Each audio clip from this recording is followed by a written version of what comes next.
There's a version of shopping that doesn't feel like a chore, and Podium in Edmonds is it. You walk in, Nick, the owner, greets you. What's up, dude? Massive Sounders fan. Probably someone you've already argued with or agreed with in our comment section at some point. And suddenly, you're 45 minutes deep into a conversation about the latest Sounders news, and you haven't even looked at the clothes yet. Let me show you around. And then, you do look around, and everything in there is the kind of thing you buy once and keep forever. Filson, Red Wing, Heritage, Taylor Stitch, Portuguese flannel, nudie jeans, wax London, domestic and European brands, built properly, meant to last. They're at 114 4th Avenue North, right in the heart of downtown, and Nick is going to take good care of you. LobbingScorchers.com/podium.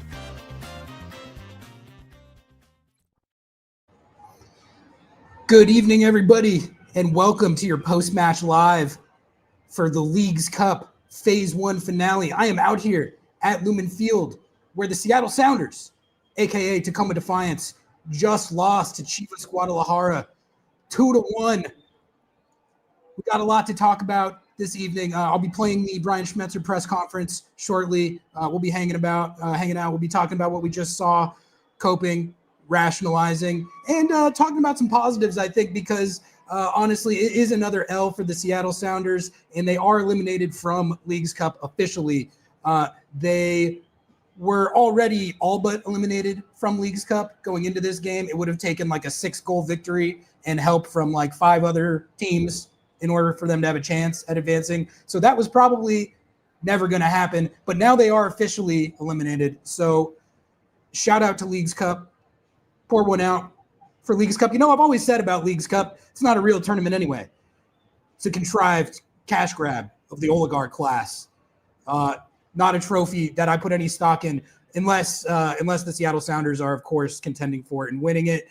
In that case, it's the most important trophy that anyone plays for. But they are eliminated from Leagues Cup. The dream of repeating is no more. I'm hearing some shuffling in the press conference room. Sorry, so I was making sure that it wasn't getting started. But we will pull Schmetzer up as soon as he is talking. But the dream of repeating is no more. The focus returns to league play. But we do have one more Leagues Cup game to analyze, and this was, on the scale of L's that this team has taken over the last few weeks.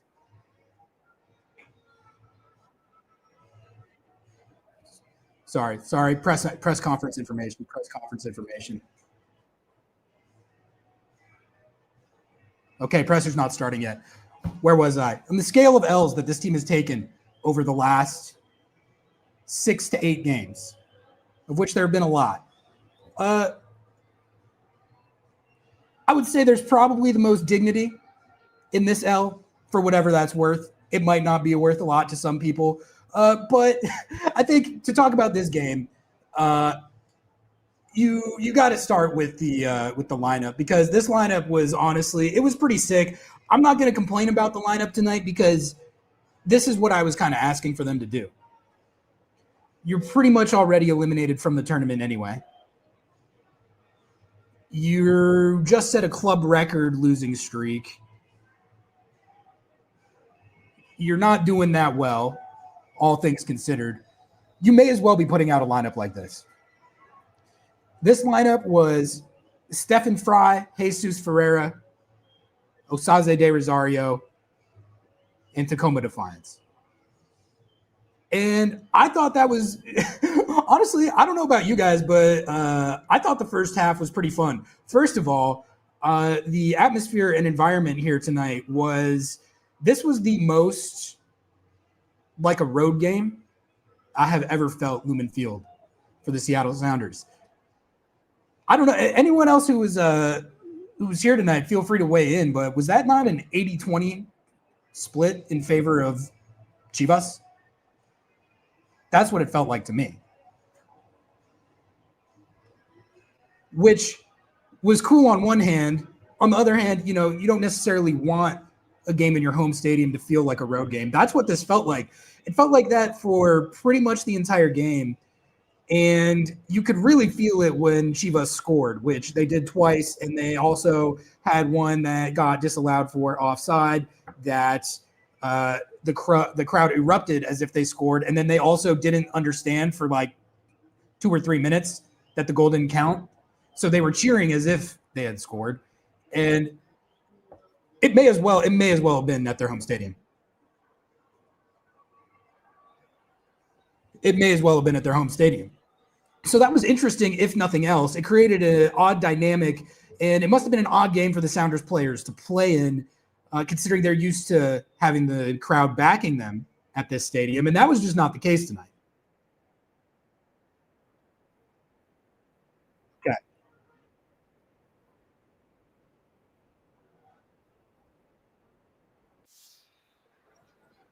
Okay, they are starting the presser with Schmetzer.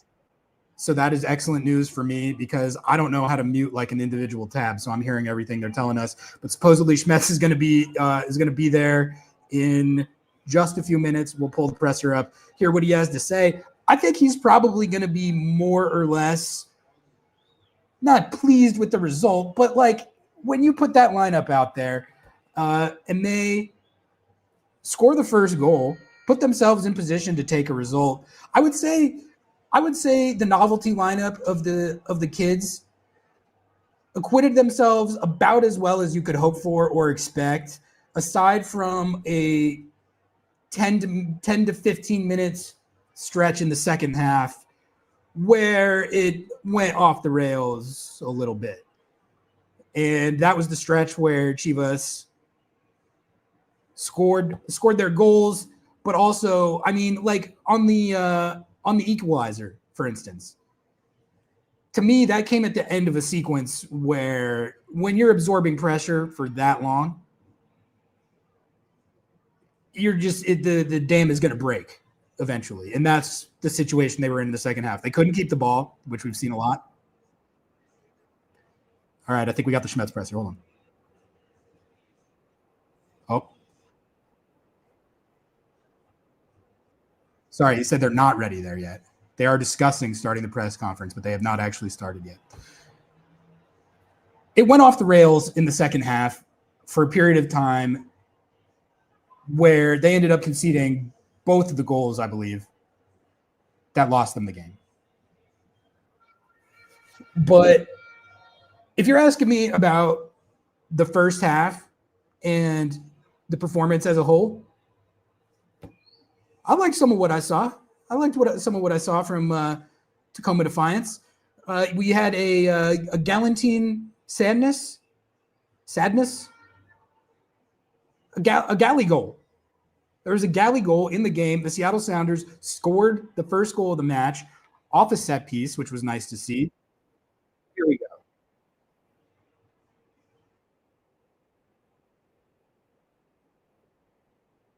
Why is that not? Okay, sorry. That's the wrong tab.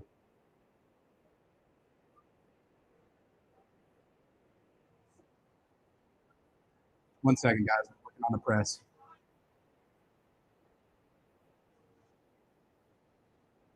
Questions. We'll go ahead with the start with the Zoom. All right, let me know if this sounds okay. Hey Brian, I just want to get your thoughts on you shuffled the lineup, your overall thought of what you thought about the performance of those players you came in and shuffled the lineup. And I get that you lost the game, but technically and the energy that they brought. Thank God you didn't ask me a question about tactics. Oh, Thank God. Because the story of this game is not the tactics, Moz, although we got those right in many ways. You know, it depends on what you guys call tactics. You know, we shifted in a 3-4-3. You know, set pieces were good. I mean, we didn't get a hold of the ball as much as we wanted to, but that's due to Chivas pressing, and we scored the early goal. But what I told the team in there is that effort, starting with the captain, and then it run through Charlie, Ryan Saylor, you know, Gallatin, Mark, Edson, you know, the guys that aren't signed, and then Sailor and Stewie and Tino and Jesus and Osaze. I mean, that's what it means to wear the jersey. That's what that means. So the way those guys fought was the best thing about this evening. Yeah, we didn't win. I get it. But you got a kid, Charlie, who, may or may not make it, but he busted his ass there because he knew this was his shot. And you got Marco O'Neill, who, talented guy. Don't know if he's going to make it, but he knew he had an opportunity, and he gave everything. And Gallatin and Edson lasted 90 minutes. I didn't think the kid was going to last 90 minutes. I didn't think Tino, because he started in midfield and then he went out to left wing back. There's a lot of storylines that you guys can say. Steph, goalkeeper of the tournament. I don't know if there's a prize for that or a trophy or anything like that. But there's the example of a good pro. Comes to work every day. Shows everybody that he's fucking extremely good at what he does. And that's the example that you want. Because that's going to take this franchise further than any sort of TAM signing or anything like that. That effort from that group of guys is going to get us a long way. And it's going to continue to be the basis of what this franchise stands for, wearing the jersey.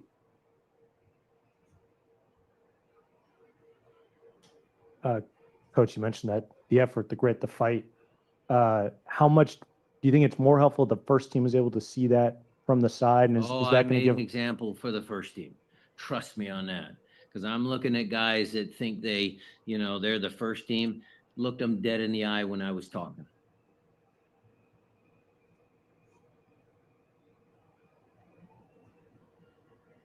Coach, coming into this game, Double pivot.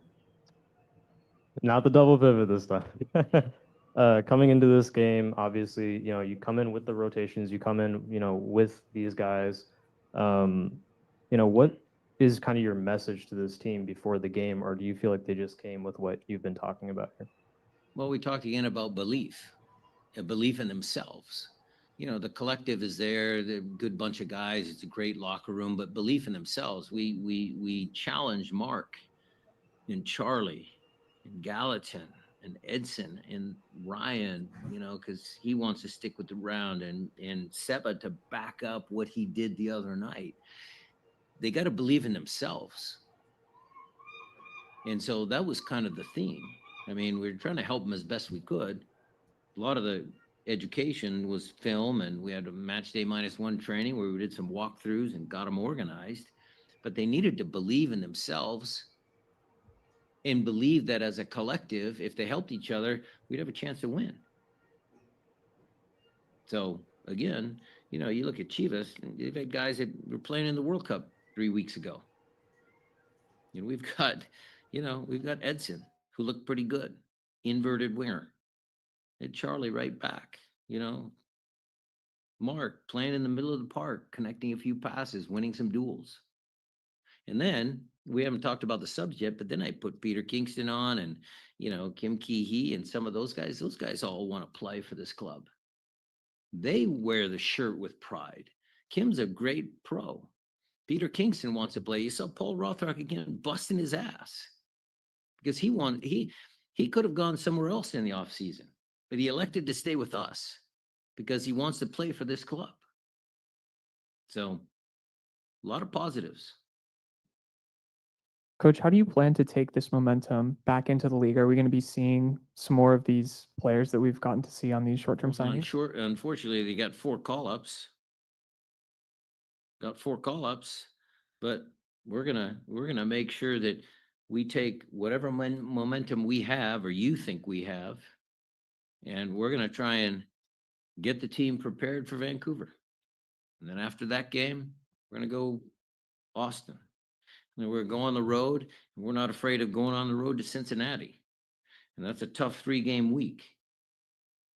But What I do know, what I can tell you, what I can guarantee you is that every single player in that locker room is going to come out and fight for the jersey because of the example that was set tonight.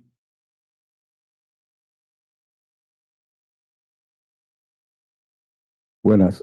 Buenas noches. Buenas noches. El alinear al equipo B significó que ya daba por eliminado o dio por eliminado ya el equipo del torneo. Brian, good evening. Did lining up with that specific, more B team style lineup signify that you'd come to terms with the difficulties left to qualify out of this stage of the group? Of course. Of course. We have 3 games in 7 days next week. That was part of my decision. What I wanted to do was start with a group of young, hungry players and then make subs in the second half to try and win the game. And I think that's what we did. We actually had a chance. We had multiple chances to make it 2-2. Multiple chances to make it 2-2. He's got to translate that. Vamos a igual en inglés y traducción después. ¿Está bien? Yeah. Coach, you mentioned making Zoom translation. Yeah. Coach, you mentioned making plenty of subs to try to win the game. I was wondering what your thought process was on bringing Alex Roldan, given his known health limitations right now and the pack schedule. He's fine. We needed a guy in a double pivot, and he was the last guy on the bench that could do it.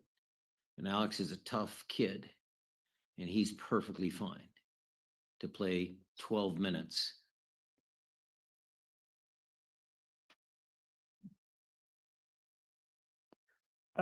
Coach, I wanted if you could comment a little bit on the tactical awareness of the team, because you changed formation. You put some players in midfield that normally don't play there. And also specifically to the goalkeeper. I know it's a specific position, but did that put a doubt in your mind about who is going to be the starter going forward? Nope. It's competition. I'll make those decisions as I see fit as far as the goalkeeping decision is concerned. I said from the outset that I have 2 starting goalkeepers on this club.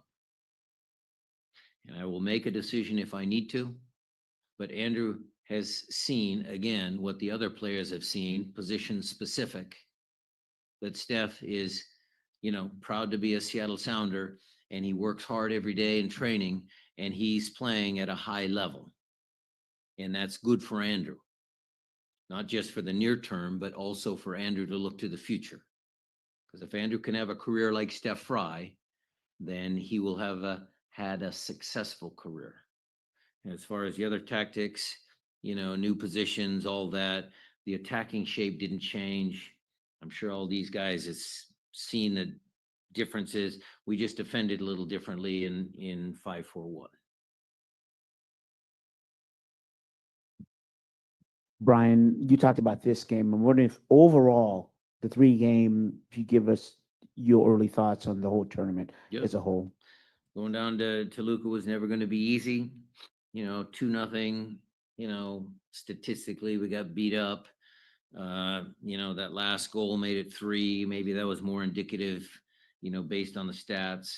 Querétaro made a bunch of changes. We made them pay for it. And in this game, you have the effort that was required, maybe just not the, quality.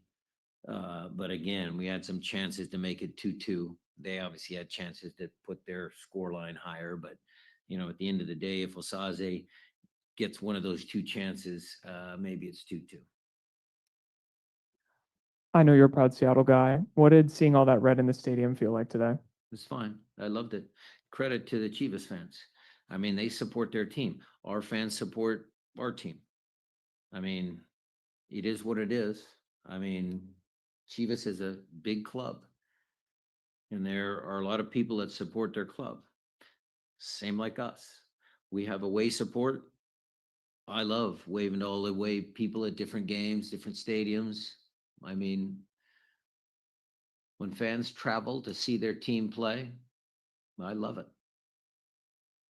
And then we have one last question on Zoom from Jeremiah. Jeremiah, go ahead.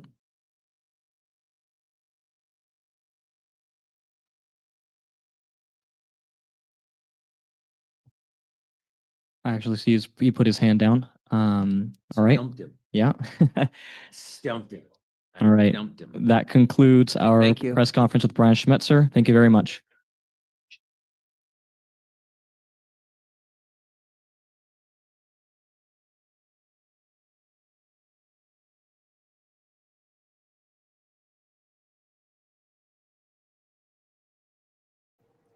Sorry, I was muted for the Seagulls. I don't know how much of that you guys heard because I muted myself about halfway through the presser, but there's big happenings in the Seagull community right now.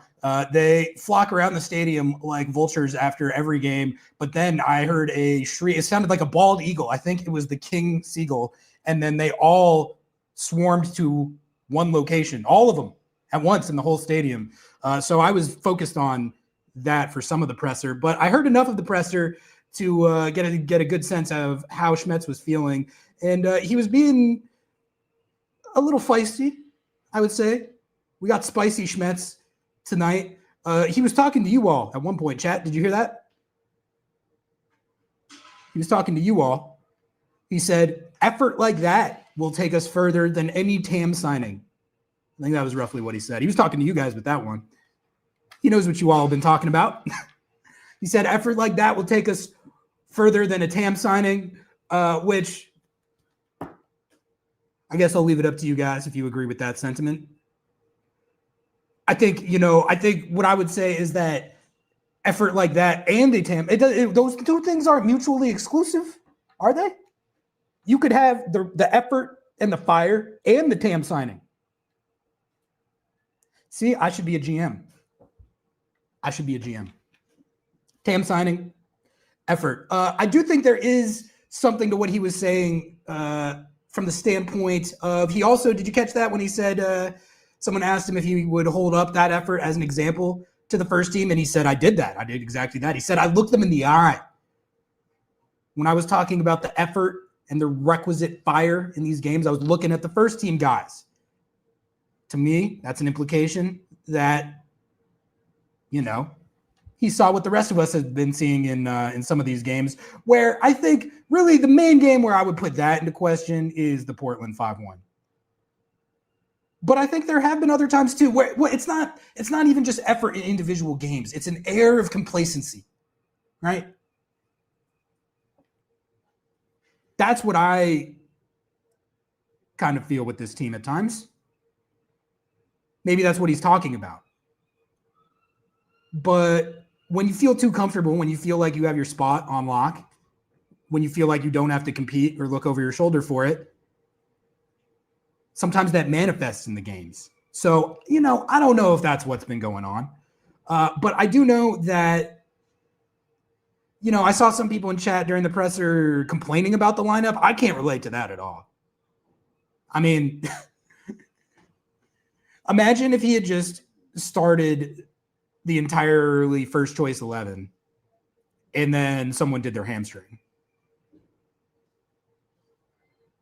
It's just the risk reward. God knows, especially with this team right now. This is and also when you're on a losing streak like this and you want to light a fire under guys, giving young guys opportunities, I'm all for that. Let's see what we have in some of these guys. If you don't give Gallatin Sandnes, if you don't give him the start, how are you going to get an evaluation on what you have? He went out there, he looked pretty good, scored a goal. You don't play him, you can't find that out. So I was good with the lineup. I was pleased with, I think, how the first half went. It wasn't incredible, but you were up 1-0. You got a nice little set piece goal, and you were competing. It did go off the rails in the second half. It did. They were in hell. They were in Toluca type hell, essentially playing a road game at their own stadium. and they conceded a couple goals. But I guess that goes back to the original point, which is that this game didn't, not to be the nihilist here, but this game did not matter. It didn't matter. They could have won this game 2-1 and the outcome would have been the same. Maybe it would have been a psychological boost, but like as far as the tangible benefits that you could have gotten from a victory, as far as like actually advancing in the tournament, that it didn't matter. It didn't matter. So I think this game, even if they had won this game, even if they had outplayed Chivas, because let's be clear too, this was not Chivas's first choice 11 either.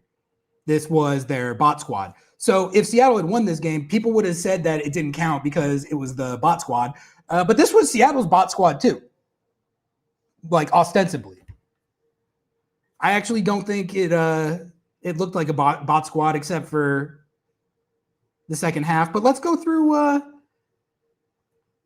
Let's talk about how some of these guys did, and then I'll toss the call link in chat, and we can get you guys in here to lay down your takes. I can't stay here all night tonight, so we'll try and operate with some efficiency tonight. But we can go through the lineup and talk about how we think these guys did. Let me just pull it up. Give me 1 second here. But I thought they acquitted themselves reasonably well. Is that fair? Reasonably well, considering the circumstance. I'll say this: they did better than I thought. When I saw the lineup, I saw, okay, you're throwing Tacoma Defiance out there. That's fine. I'm good with that. Looked at the Chivas lineup, saw that it was their bot squad as well. It was like, okay, I mean, bot squad on bot squad. But I'm not gonna lie, my expectations were not especially high. They exceeded my expectations in the first half for sure. Getting a goal, scoring the first goal, holding their own defensively. And before I pull the lineup up, and we can go through these players individually, but the Uncle Steph bit is kind of becoming not a bit. A few more just going deep into his bag with these saves. It's like it's world class on a few of these. Schmetzer got asked about it in the presser there. He said he did his whole thing. He loves talking about how he has 2 number ones. And you can't, now that you've already committed to Andrew Thomas, you can't go back on that. Because no matter how much better you think Schmetzer might be, or Steph might be playing in this moment, you have to plan for further in the future than this year. So, like, I don't think there's a goalkeeper controversy, but I will say Steph Fry, if there's any one takeaway from Leagues Cup, he still got it, honestly. Like, if he wanted to go somewhere and start next year, does he look like a guy who couldn't do that? I think he looks like he could do that. And he was also under siege a lot of this tournament as well.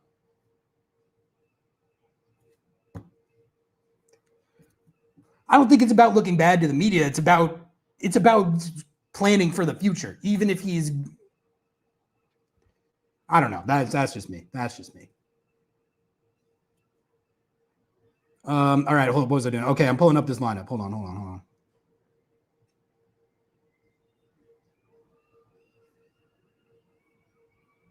You guys see that? How does that look? I can't see it that well. Let me know if that's visible. Let's go through it. Steph Fry, excellent all tournament. Hey, guys. White House boy, Ryan Saylor, not at the White House, playing professional soccer for the Seattle Sounders. Proud of him. I actually thought he played pretty well. Not at the White House, locked in. I think now he has officially spent more time playing for, well, actually, no. because they probably spent multiple hours at the White House. So I think as it stands, he has still spent more time at the White House than he has playing first team soccer for the Seattle Sounders in 2026. But he's getting there. He is getting there. He put a big dent in that tonight. He's probably going to need to play 2 or 3 more games to actually make that stat irrelevant. But he did look, I thought he looked, I don't know about you guys, I thought he looked better than I was expecting, considering that up to this point, his legacy on this team was piecing out of preseason to go to the White House, coming back, immediately getting injured, and then never playing with a degenerative knee issue. Yeah. No, yeah, I thought I know we've had our fun at the expense of Ryan Saylor this season, but he played pretty well tonight. Stu Hawks, I thought was good. Stu Hawks, that dime. Do you guys know this dime I'm talking about? He put right on Osaze, and Osaze just whiffed it.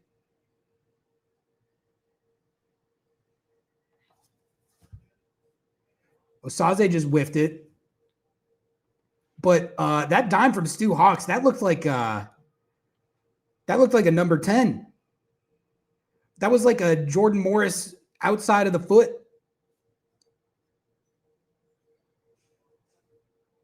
Philip, I'm sorry if you don't like the White House bit. It's funny. I don't care. It's funny. Like the fact that he did that is it's like I'm not even doing commentary. It's just funny that he did that. As long as he's on this team, I'm doing that bit. I don't like I thought that bit was widely accepted as funny, but I guess not. Charlie Gaffney, Chuck, I thought did pretty good. Schmetz highlighted him as a guy that quote busted his ass, put in the effort. I don't think guys like Chuck and Marco or Edison Carly, I don't think they did. None of that trio did anything where I was like, oh man, like you got to play now. But like, I thought Chuck had some nice moments, and I appreciated, like, he was definitely a guy that you could tell, like Schmetz said, this was his op. This was his chance.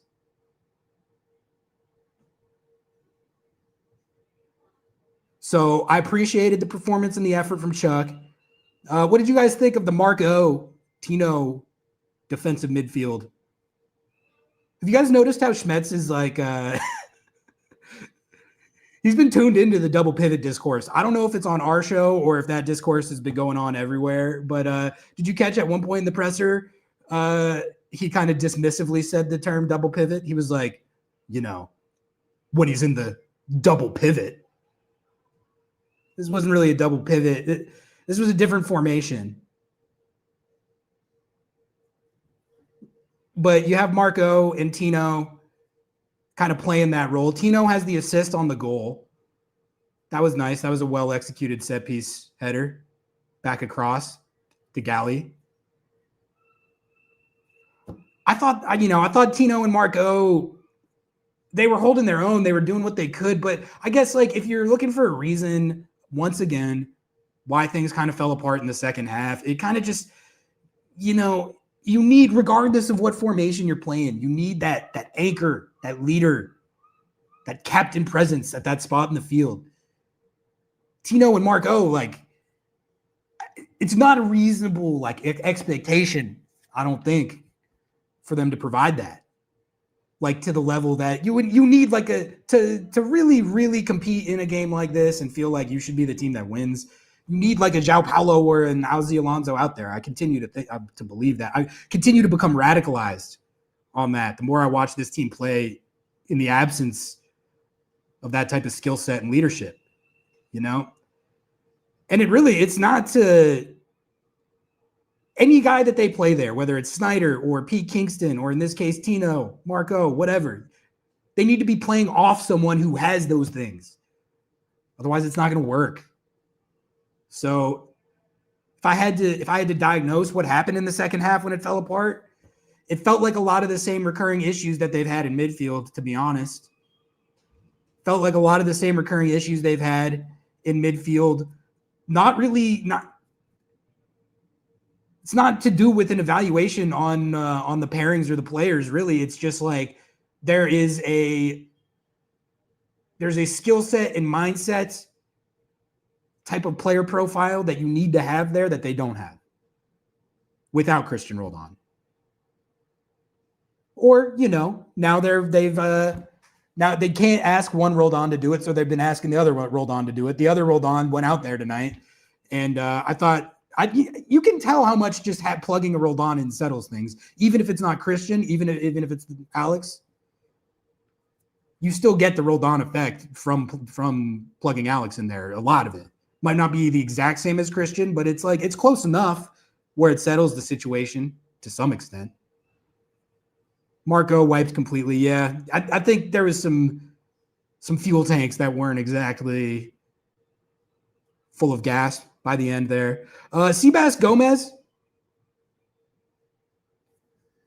continues to look good. I thought he had some nice moments attacking from out wide. This team, obviously, with Pedro de la Vega hurt again, needs that. Seabass Gomez, I think, honestly, if there's one guy I come out of Leagues Cup being like, this guy needs to get more minutes, it's probably Seabass Gomez. Because Seabass, it would not be reasonable to ask him to be a De La Vega stand-in, but he can at least take guys on one-on-one. He can eliminate defenders. He can get by a guy and put a cross in. He can play it. He plays it more like a traditional winger and not this pocket winger. He makes stuff happen. I don't know. I'm definitely very down to see him play more and see if he can bring some sort of spark or creativity or something from out wide. He's not going to be able to do it to the level that De La Vega can, but he does have that skill set in a way that not pretty much no one on the team does without De La Vega. So I thought Seabass was good. He's been fun. He's probably my biggest positive coming out of what was not that great a tournament. Edison Carley, I don't know if anyone watched him super closely. I felt like he looked a little like the game was moving fast for him, maybe, which is fair enough. Like, it's to be expected. But it's hard to make an impact when the bullets are flying like that and you've never done it before. Jesus and Osaze.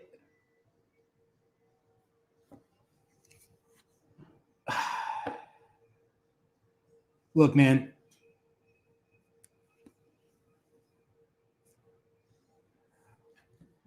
I don't think that either one of them were. It's not like, again, we've been talking about a midfield that's been a mess, an offense that hasn't been fluid, and again, an offense tonight that really didn't generate a lot of chances. So probably some of that was on Ferreira. I don't think he's getting enough support right now, but if you want to blame him for it, I'm not going to argue with you tonight. He was not very impactful tonight. Osaze was kind of killing me tonight. He was kind of killing me, I'm not going to lie.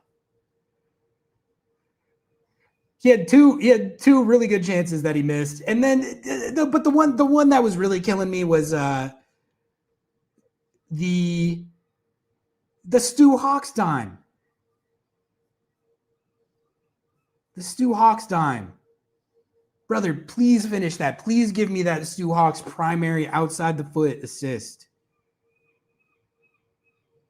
Please finish that one. Tie the game. Get Stu Hawks' assist. But on that note, I'll shout it out again. Stu Hawks, outside of that pass, he really is a gifted passer. Very, very good. Some of the dimes he's dropping are better than Jackson Reagan. That outside the foot dime, I don't know. Have you ever seen a center back do that? That was sick. And he should have had the assist. Like, it was so good that it was right there. It's right there. It's right there for you, Osaze. I'm begging you for the Stu Hawks agenda.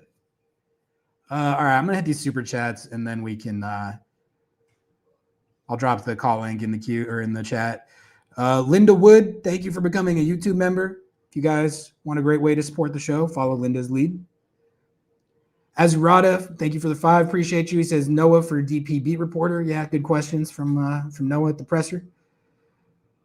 S9L 1974, member for 10 months. Appreciate you.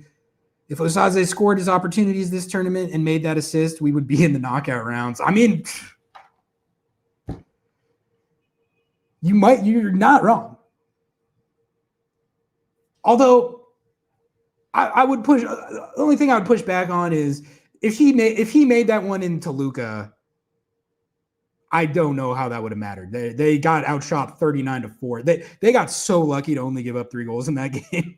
Like you could say, oh, if he makes that, it's early in the game. Maybe it changes the whole game. That's one of those ones where they were so overmatched and getting outplayed so thoroughly. Like, okay, that goes in.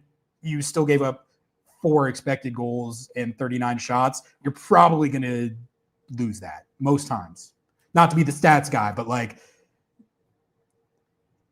4 XG, 39 shots is usually not a good recipe to win games. It's not. CW says Seba or Snyder. Are you saying like which one should play? Because I don't want to see Seabass in the double pivot. I know they've been doing that and he's been doing okay, but that to me, that's you can't just like keep throwing like, okay, Christian's hurt. We don't have a like for like. Let's just throw Pete Kingston at it. Nope. Okay, let's just throw Seabass at it. Nope. Okay, let's just throw Ari at it. Nope. Okay, you got to sign somebody. Maybe. I don't want to suggest anything radical here. But Joe with the 1,000 jewel loot box, hell yeah. Still don't know what jewels do, but send us all the loot. And then CW says Osaze played himself out of contention tonight. I mean, I don't know.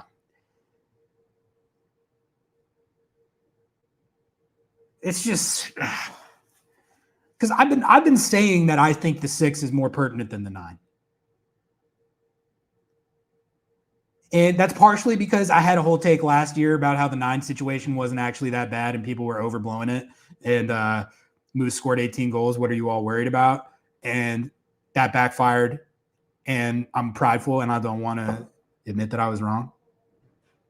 But in all seriousness, like, I don't know. I'm becoming further radicalized on the notion that like, you gotta shore up the spine of your team first and foremost. You need to make the spine of your team as good as possible. You need to devote all the resources that you can to making sure you have a super dank, pristine defensive midfield and center backs. Then we start talking about things like 9s and 10s. And this team's spine is weak right now. I want that. I swear to God, if you fix that, the ripple effects will be incredible. If you fix that, you could bell cow Moose at up top and it'll work. We saw that last year. Unpopular take. I'm sorry. I'm going to stop. I'm going to let you guys in here. Let me just grab this link. Okay. Tossing this in chat right now.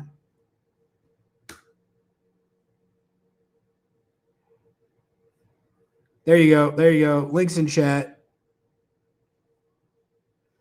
Go ahead. Start queuing in. I can keep monologuing until we get people tapping in. Maybe we'll see Noah get a cameo in here. But no, we got the queue going. We got Tribe. We got Timbo. We got Jesus. We got the usual suspects. Let's lead it off with Tribe. Tribe.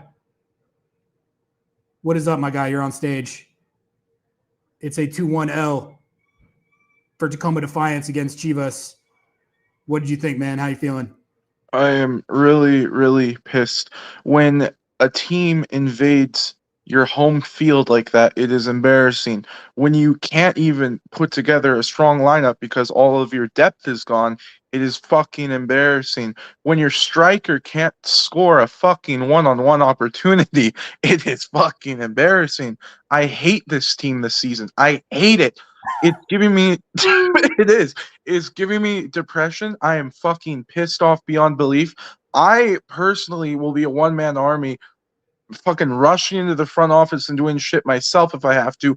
This is bullshit. I am so unbelievably angry at this. How can you not score these one-on-one opportunities, and how do you not lay it off to Jesus Ferreira to get up front? And seriously, if it's all about goal differential at this point. It is all about goal differential. If we had that one goal against Toluca, it would be better goal differential for us. If we had those 2 goals tonight, maybe it would have got our squad running a bit better. You know how it is mentally. We would have defended better. Plus, we would have had 2 goals. Maybe a 3-0 win tonight. You never know. It's a stretch. But still, if you have a goal differential of 3 or 4, that could very well, depending on what happens tomorrow, very well get us into the knockout rounds, into that top 4 position. It very well could. Again, it's not a guarantee, but it could. It's just embarrassing all around tonight, and I'm very, very angry. See, I had just gotten so far past the notion of them advancing that I was sort of treating this game like I was treating this game essentially like preseason. But I do think, Tribe, you bring up at least one point in there that I was thinking about as well, as far as this is the type of game where a Reed Baker Whiting per se would be nice to have. A Georgie Manungu per se would be nice to have. I mean, you could go down the list. That's really where I'm like side eyeing things at the moment. Is like, dude, like the whole point of offloading those guys is to replace them. You don't like we've been over it a million times, but like you don't just offload them and then that's it. You don't just like say, hey, Colorado Rapids, like your team is stronger now. Nashville SC, you want a really good domestic left back? Here you go. All right, we got this money, and what are we gonna do? We're gonna hang out and not. You got to spend that. I mean, it's Otherwise, keep them, embarrassing. and then you can use them in a game like this. Exactly. And this team, oh my God, just imagine all the players that we had last season. It was probably, and I said this last year, the deepest squad in all of CONCACAF when it comes to talent. You had like 2 replacements for each position that were actually able to start on other MLS teams, probably. I mean, you just get rid of that, and what do you have? You have a team that is injury prone, and once you get injured, you're fucked. That's what it is. And you're seeing it now with all of these injuries, with players out. You just can't replace them with quality proven players that are experienced. Now, with the kids coming in, it's kind of different. They're going to be high energy in the first half, obviously. That's just how it is. But once it gets down to as the game goes along, you need that experience to hold it through, and you don't have that if you're just going to sign kids from the Tacoma Defiance, bring them up, do whatever. Just not going to work. Now, one thing that I'm hearing is our fans are like, "Oh, why isn't Fry now our number 1 keeper?" After Thomas is better still, in my opinion. Obviously, it's really Fry had all of the opportunities to show why he is a professional goalkeeper. That's basically what it is. Lots of shots at him, did what he should have done. A couple of them were outstanding saves, yes, but nothing that Thomas couldn't have done. Plus, Thomas needs more experience, and I think he, honestly, based off of his age and how good he is already, I think he might be able to surpass Fry for all-time statistics and ability if things go perfectly well. Perfectly well. That's the key word. Perfectly well. So that's why I still think Thomas should be starting. Yeah, maybe some people feel different, but I feel like age has to just factor into the thought process there. There's not such a quality differential, even if you want to say you like what Fry is doing. There's not such a quality differential that you can justify like affecting your future plans by switching that plan now. And also, I do think you make a good point there too, as far as like, yeah, the saves were awesome and Fry was playing well, but like a lot of it was there's a volume of shots that he's facing right now is insane. Like, a lot of goalkeepers would be in there swatting everything left and right when you have 39 shots coming at you in a single game. There's a lot of shots. It was, I think, 24 shots again for them tonight. It's not a sustainable way to defend, and also B, like, your save totals are going to be high. But I don't even want to say that to discount how Fry played in this tournament. No, absolutely not. A lot of the saves were freaking like awesome. But Tribe, I got to get Timbo in here, but give us one last take to bring it home. 100%. Last thing I want to say, the more that this goes on, the better for us this season, so that we can finally have changes being made. So again, it's a double-edged sword. If we do terrible, owners are going to be forced to open up their pockets and do something about it. Otherwise, it's going to completely go shit. And then maybe an angel investor will come in. You never know. Maybe we'll get some of that oil money. Hopefully, we'll see. But it's a double-edged sword. You do well, you do well. You do bad, we'll get changes. That's all. So keep hope, and let's go. That's all I'm going to say. Tribe advocating for tanking. I love to hear it, and appreciate you, man. Good stuff. Absolutely. Take care. All right, we got Timbo, Jesus, and then CW. I'm going to hit a super chat, drop the link in chat one more time. Also, supposedly Noah is headed up here too, so we'll get to hear from him. Choppy Tooth, thank you for the 5. He says, lots of Liga MX fans cosplaying as Chivas fans tonight. They all root for each other. You don't see Timbers fans rooting for us ever. I don't know if that's what was going on. I mean, maybe. I can't speak to that. But I do know, and I'll ask Noah about it when he's here in a second. But he was saying that he was out interviewing Chivas fans before the game. And a lot of them were dual Chivas Sounders fans. So, live in Seattle, Sounders fans, but are originally Chivas fans. So they were kind of like, but in fact, we saw multiple people at the stadium like remove Chivas jerseys to reveal Sounders fans. I don't know. That's like that's kind of a weird conflicting sort of fandom. It must be. I don't know. I don't have a Liga MX team, but if you have both an MLS team and a Liga MX team and they're playing each other, what takes precedent?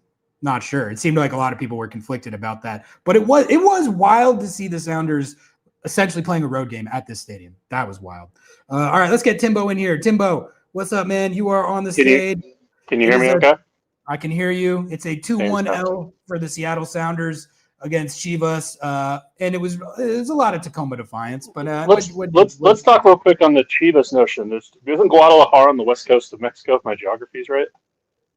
Yeah, I believe so. Yeah. I mean, that makes sense then. Like, okay, well, they're one of the closer, Liga MX teams. Like, it's not a hard trip, one for away fans or people who are here to come out. I have a hard time believing that a Club America fan is wearing a Chivas jersey at Lumen. Yeah, no. They come out in their own jerseys. They took over America doesn't even nights ago. Did you see one of the Timbies players crashed out about that? That was fun. I did see that. I also saw a thing tonight where Club America fan was like carrying a flag through Timbers Army section, and it's a large section, and they didn't stop.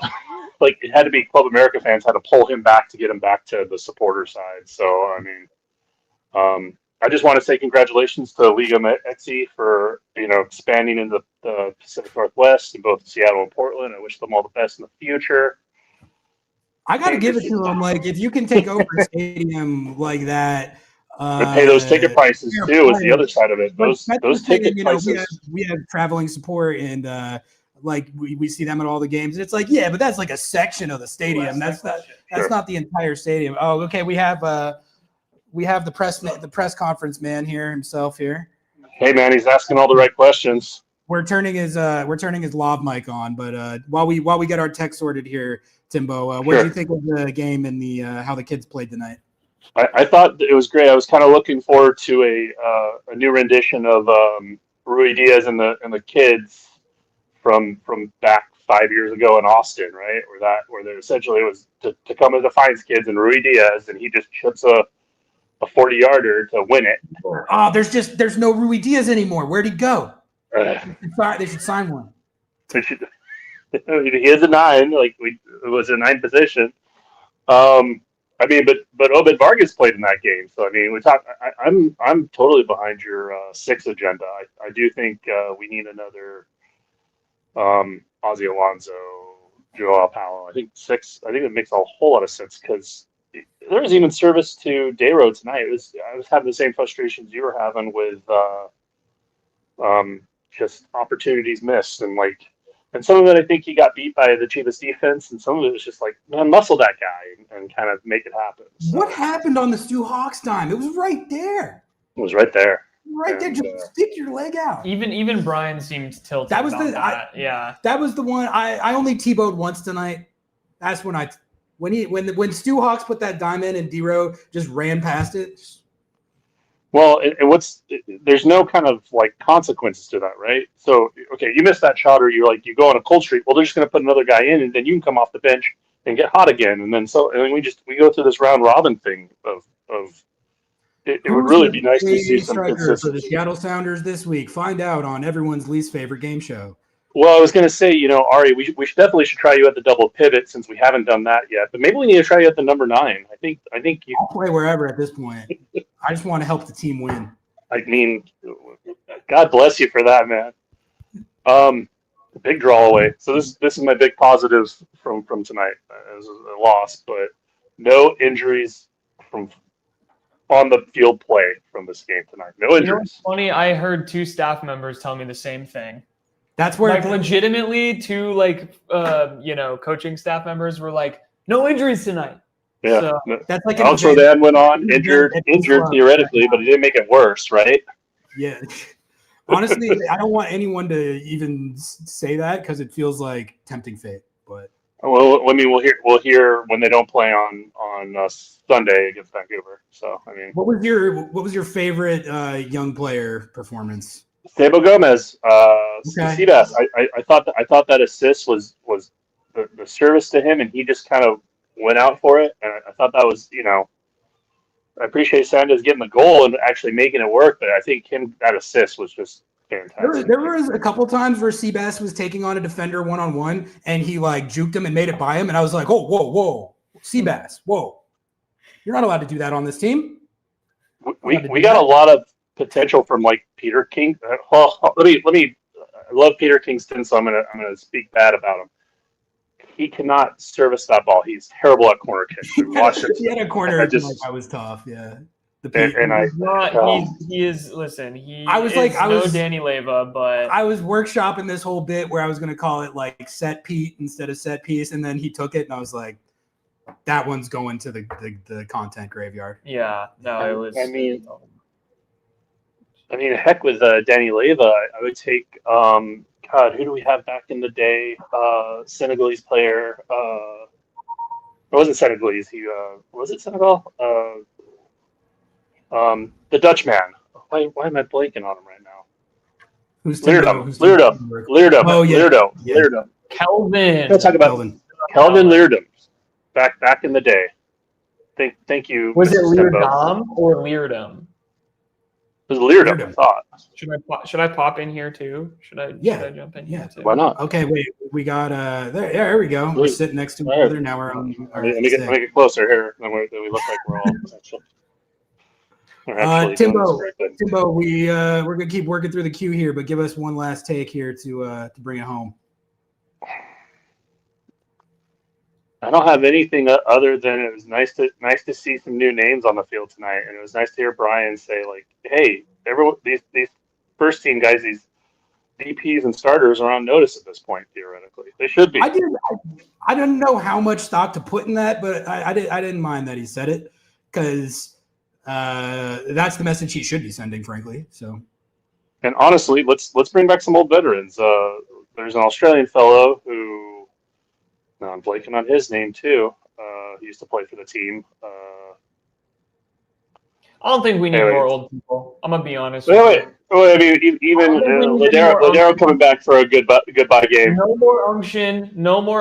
The unction is over. Steph's the only unk right now. We got one unk. Okay. You are 3 spots in line from manning the grill. Number 1 on the grill right now is Stephen Fry. Number 2, Jordan Morris. He is the up and coming unk on the grill contestant. Number 3, Yamar. Actually, Yamar might be number 2, to be honest with you. He's and then, probably second. I got we one have more thing.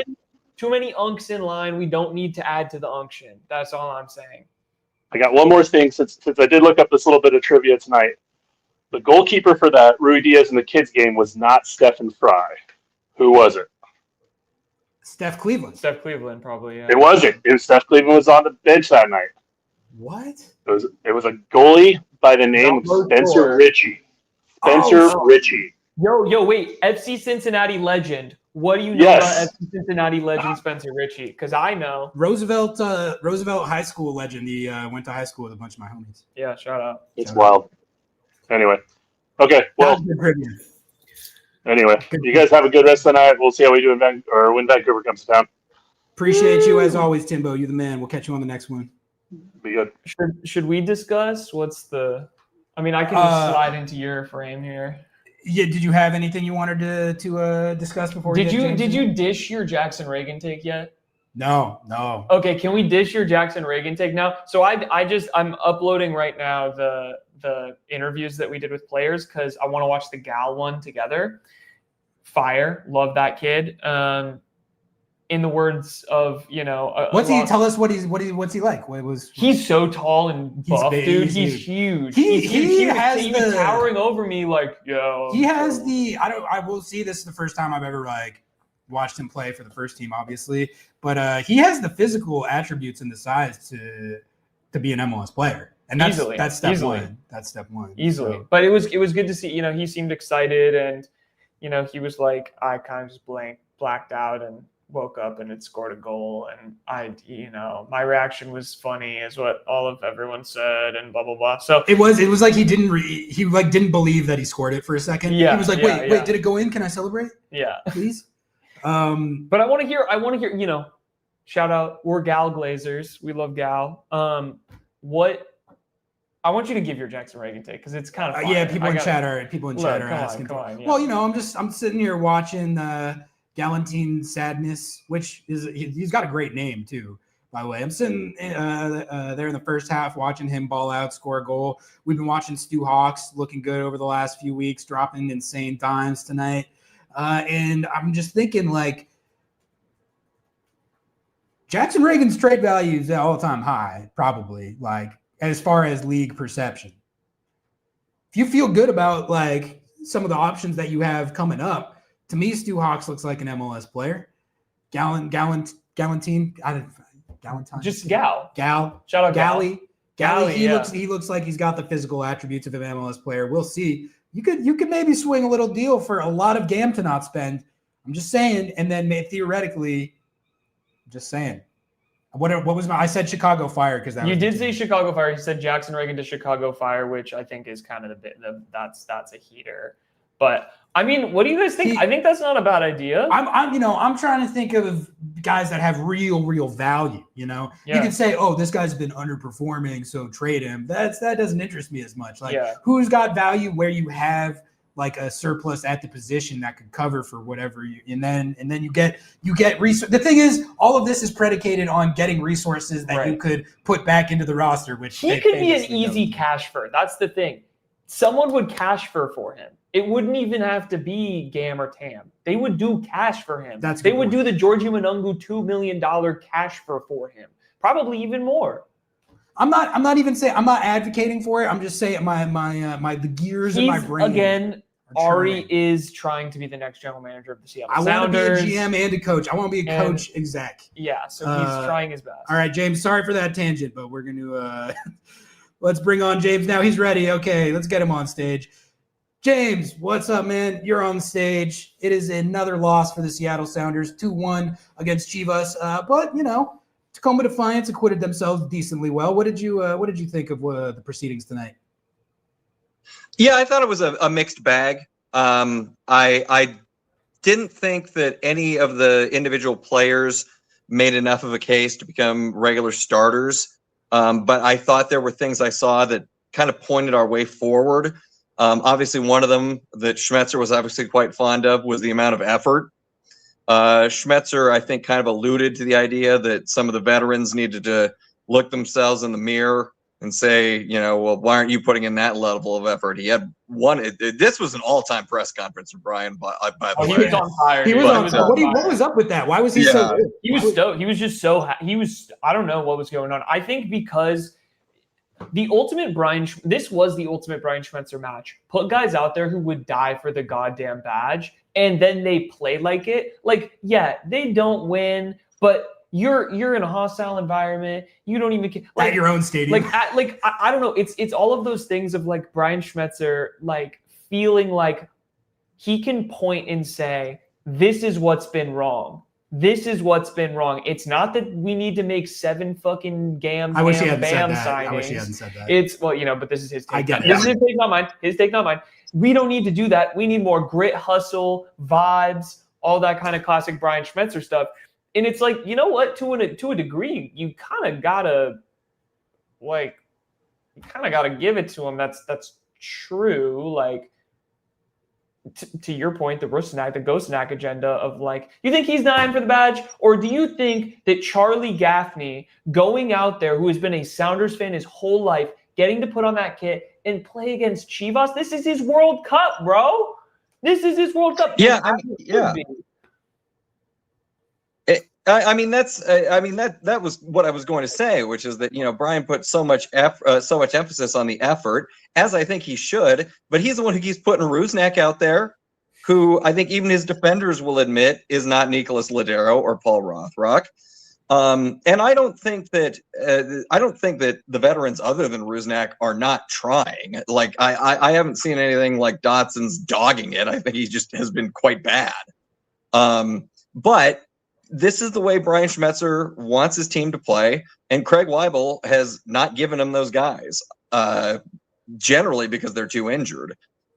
So again, that's part of the way forward. I think Jesus comes alive when he's the man, when he's the playmaker, and I'm holding out some hope in my heart that the reason Rusnak wasn't anywhere in the lineup is because they're working out a trade deal. I know it's a long shot, but Jesus didn't have a vintage game or anything, but if he can put in corner kicks like that, then it really destroys the argument for keeping Rusnak out there, because that's all he's doing at this point. And I thought he had some good passes. He had a great opportunity where if Osaze had laid it off to him, he's in on goal. And that gets me to my next point, which is, again, the way that we're looking at the way to go forward. If we can get a DP target man version of Osaze, but with, God love the kid, some actual ball skills, the team looks a lot better when it has that outlet out there. And the problem is we're trying to deal with, do you want what's left of the pace of Morris? Do you want the finishing of Musovski? Or do you want the hold-up play of Osaze? I think we look better with the hold-up play of Osaze. We just need somebody who's a lot more well-rounded.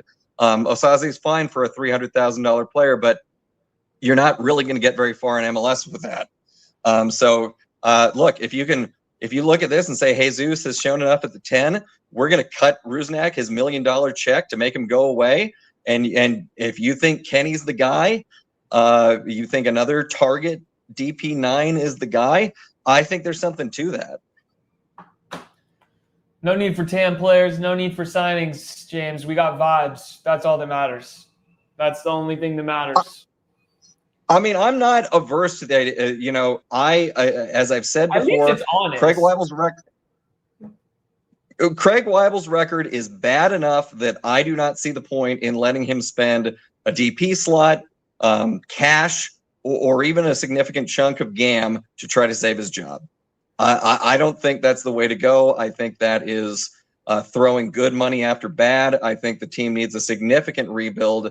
And God willing, Craig Weibel gets voted out, and then the next guy is going to need all the resources he can get. So that, look, of course, hearing Schmetzer say that, it's like, oh boy, here we go again. But long term, that probably would be for the best.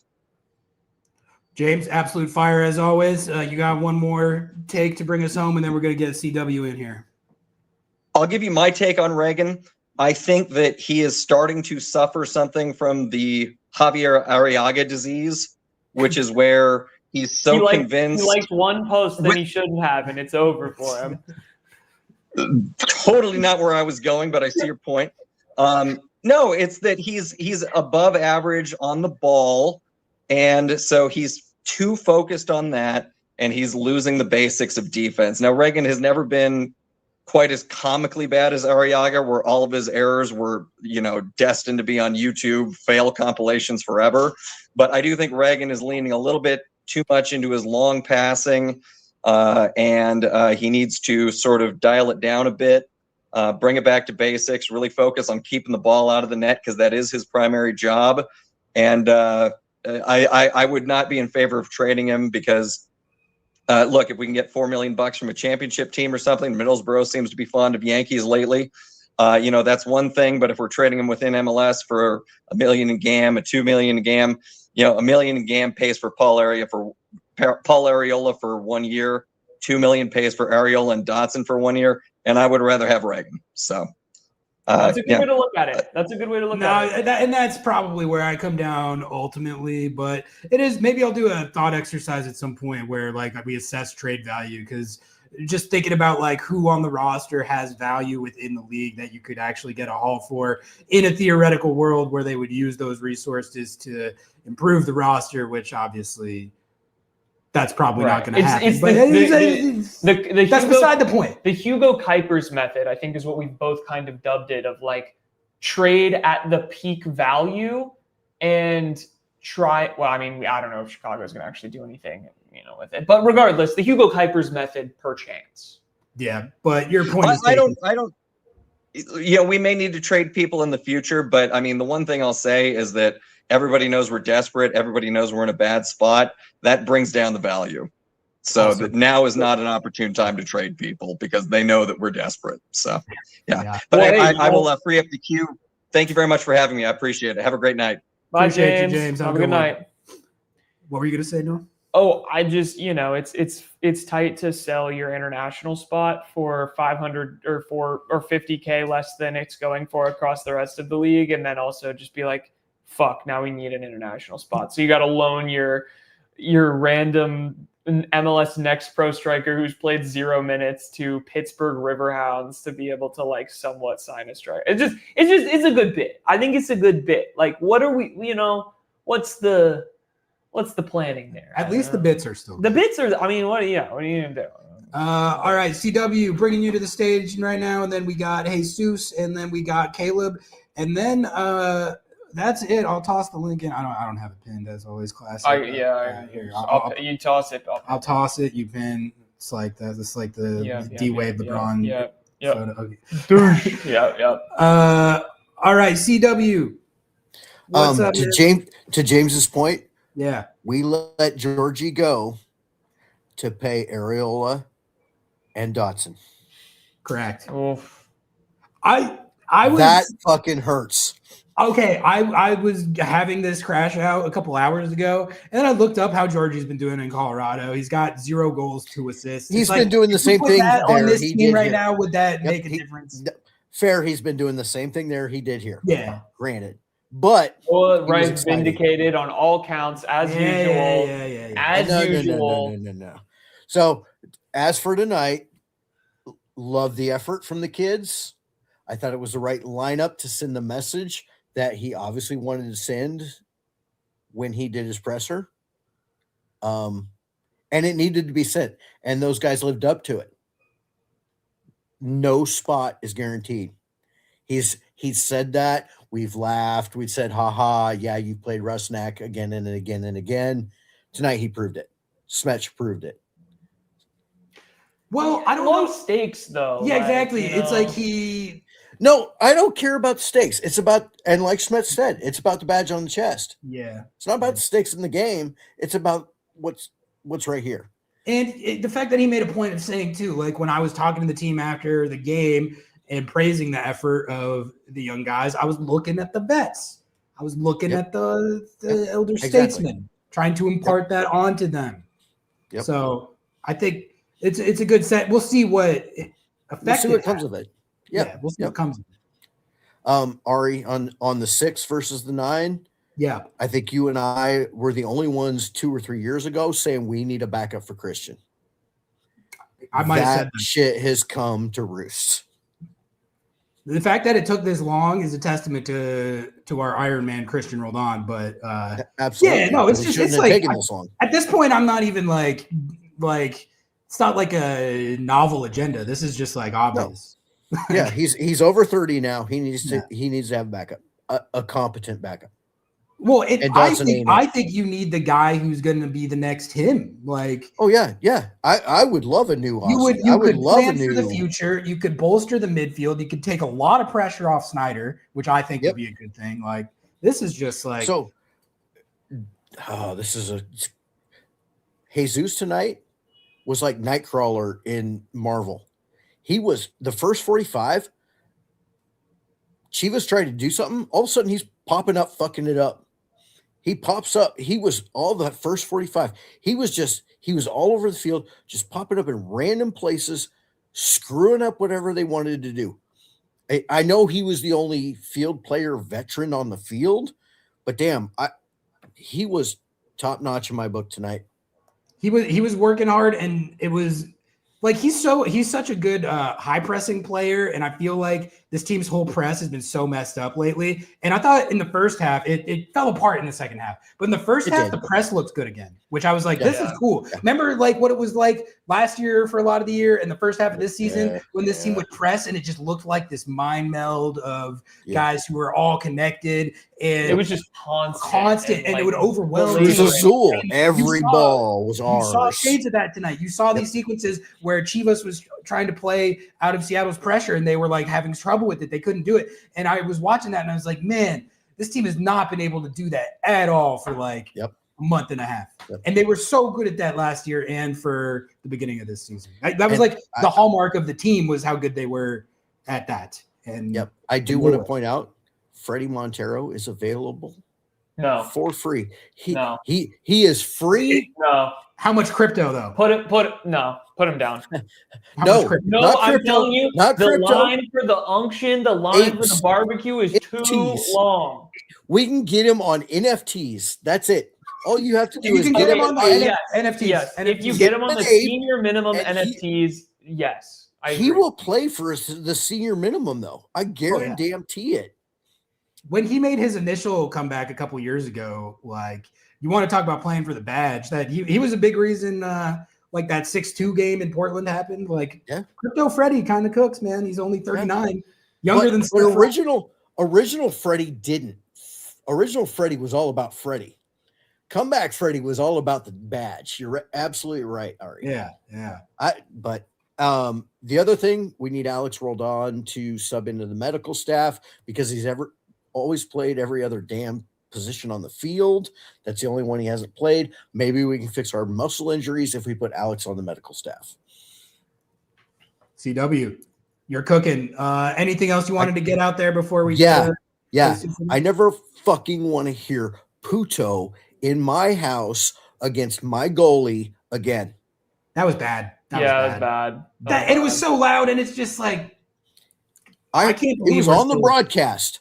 Fuck that. Not in our house, not against our guy. Yeah. Ever again. I don't like at this point that's just been like going on for so long. I don't know what you do about it. But it's whack. MLS has rules about it. Leagues Cup has rules about it. They like cancel the games and stuff. They didn't do that. They pulled it in Dallas, and apparently they paused the game in Dallas. They followed the process in Dallas. I don't know. I think tonight was the loudest I've ever heard it. It was only one time, but it was. They were like, "Yeah, we're not even. Yeah, we're not even gonna pretend." Not okay. Yeah. Not okay in our house against our guy. I never. You know what, Sounders fans? Let's come to matches, maybe. Sounders team, let's play good so people come to matches. Maybe I don't know if you could have stopped that. It's a 4.5 hour drive for me to get to a match.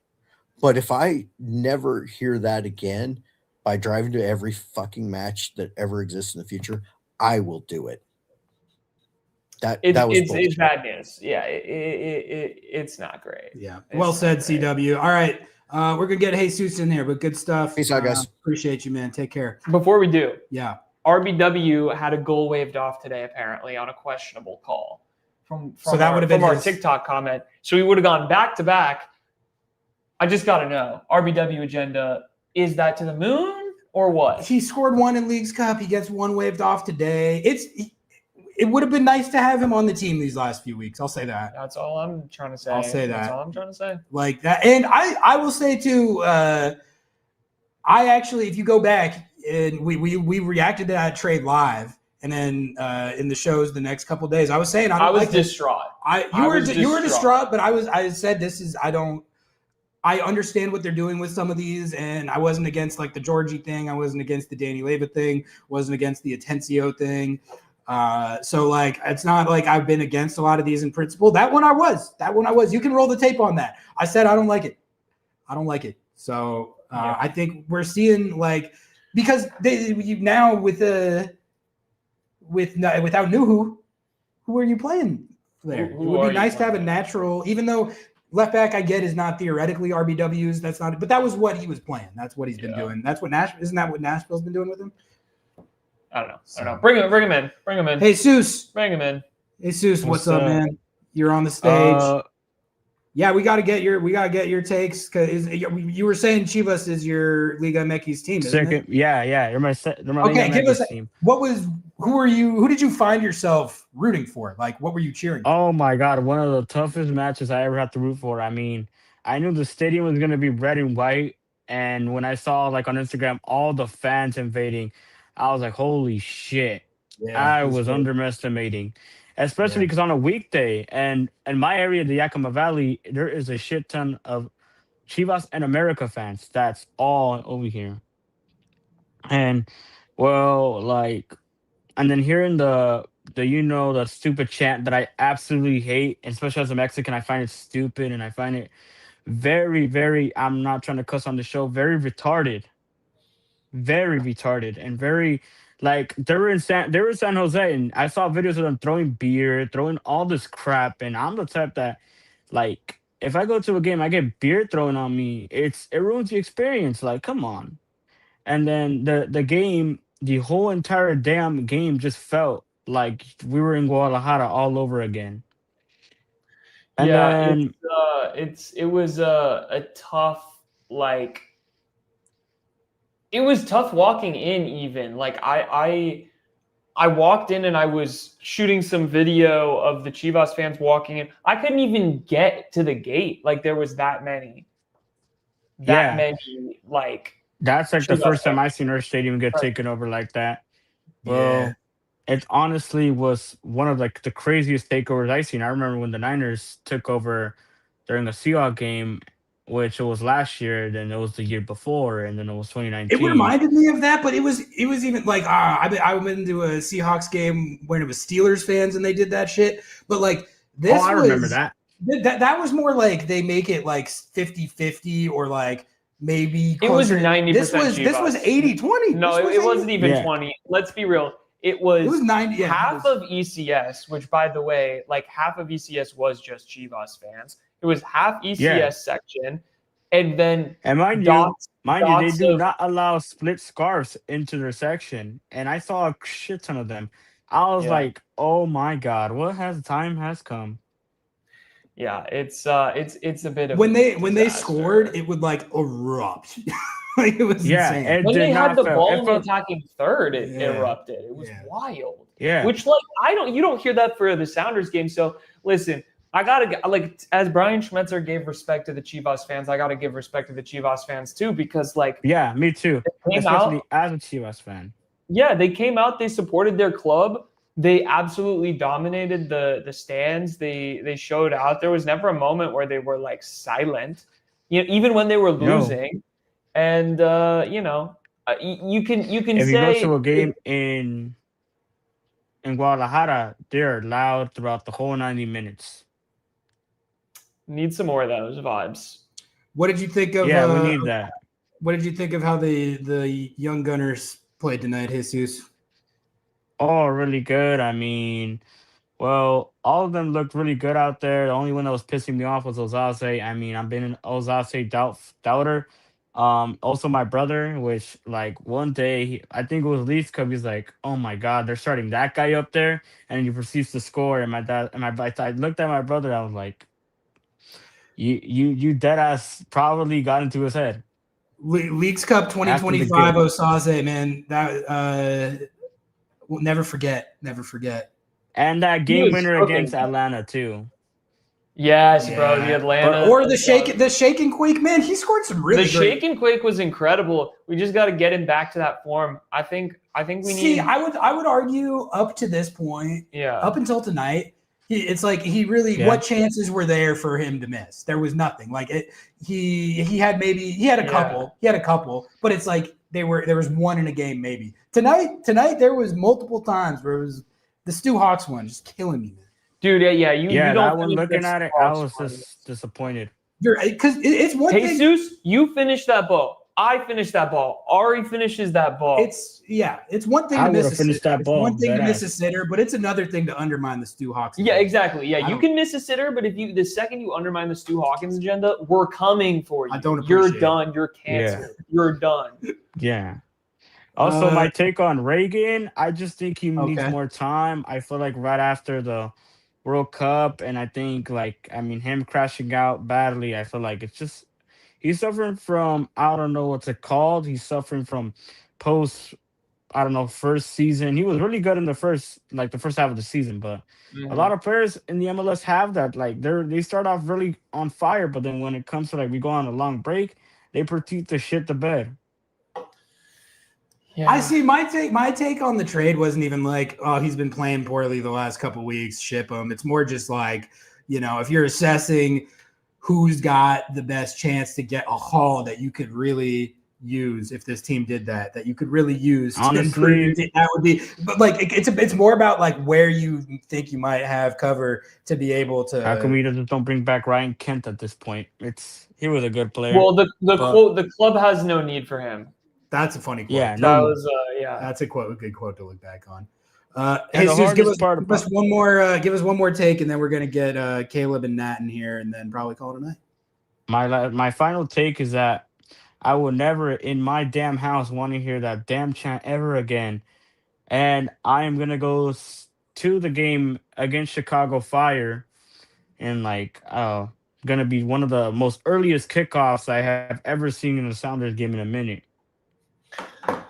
Yeah, well, we'll see you there, and we appreciate Most you. definitely. Jesus. Most Shout out, definitely. man. Thank you guys for having me on this live. Go Sounders, and peace out. Have a good night. See you, dude. It's good. It's got to be a good day to be Jesus. His team wins. I'm glad we got to talk to somebody who actually had the dilemma of watching their two favorite teams play each other. For me, that would be if the Seattle and New Mexico United ever played in the Open Which Cup, they got close. which almost happened last year. And I had to do the. Or it might have been 2 years ago. I can't remember. It doesn't matter. When's the last time they played an Open Cup? Yeah, 7 years exactly. ago? But there was some period of time where that was actually on the table, and I was like, who would I root for? Who would I? That would have been such a heat. I think ultimately, see, in that situation, I go with the most comedic outcome, and you got to admit, New Mexico United winning that would be funny. Sure. But I don't know with the Meow Wolf sponsor, bright ass yellow, you got to just. That's what I'm saying. But all right, let's get Caleb in here, and then we got Nat after that. No one else is in there. Yeah. So after Nat, we can do the 2-player. I got the 2-player pressers uploaded on YouTube. We can screen share them, talk about them, and then we can dip. So okay, I can dig it. Let's get Caleb on here though. Caleb, what's up? Hey, the Tacoma Defiance kid. He's Come got on. it on. He's got it on. Let's go. Oh yeah, he's flexing the badge. Caleb, can you hear us? Oh no, we can't. No. Wait, he's muted. Hold on. Caleb, I think you're muted. I'm gonna unmute you. I'm gonna try. Oh wait, no, he's muted on our end. I'm trying. Oh, can't unmute. Oh, there you go. You're okay, back. can you guys hear me? Yeah. All right, all right. Yeah. Visible right there, dude. That kid is. That's fire. So sick. Yeah, who's on the back? Hey, Cure. That's a good one.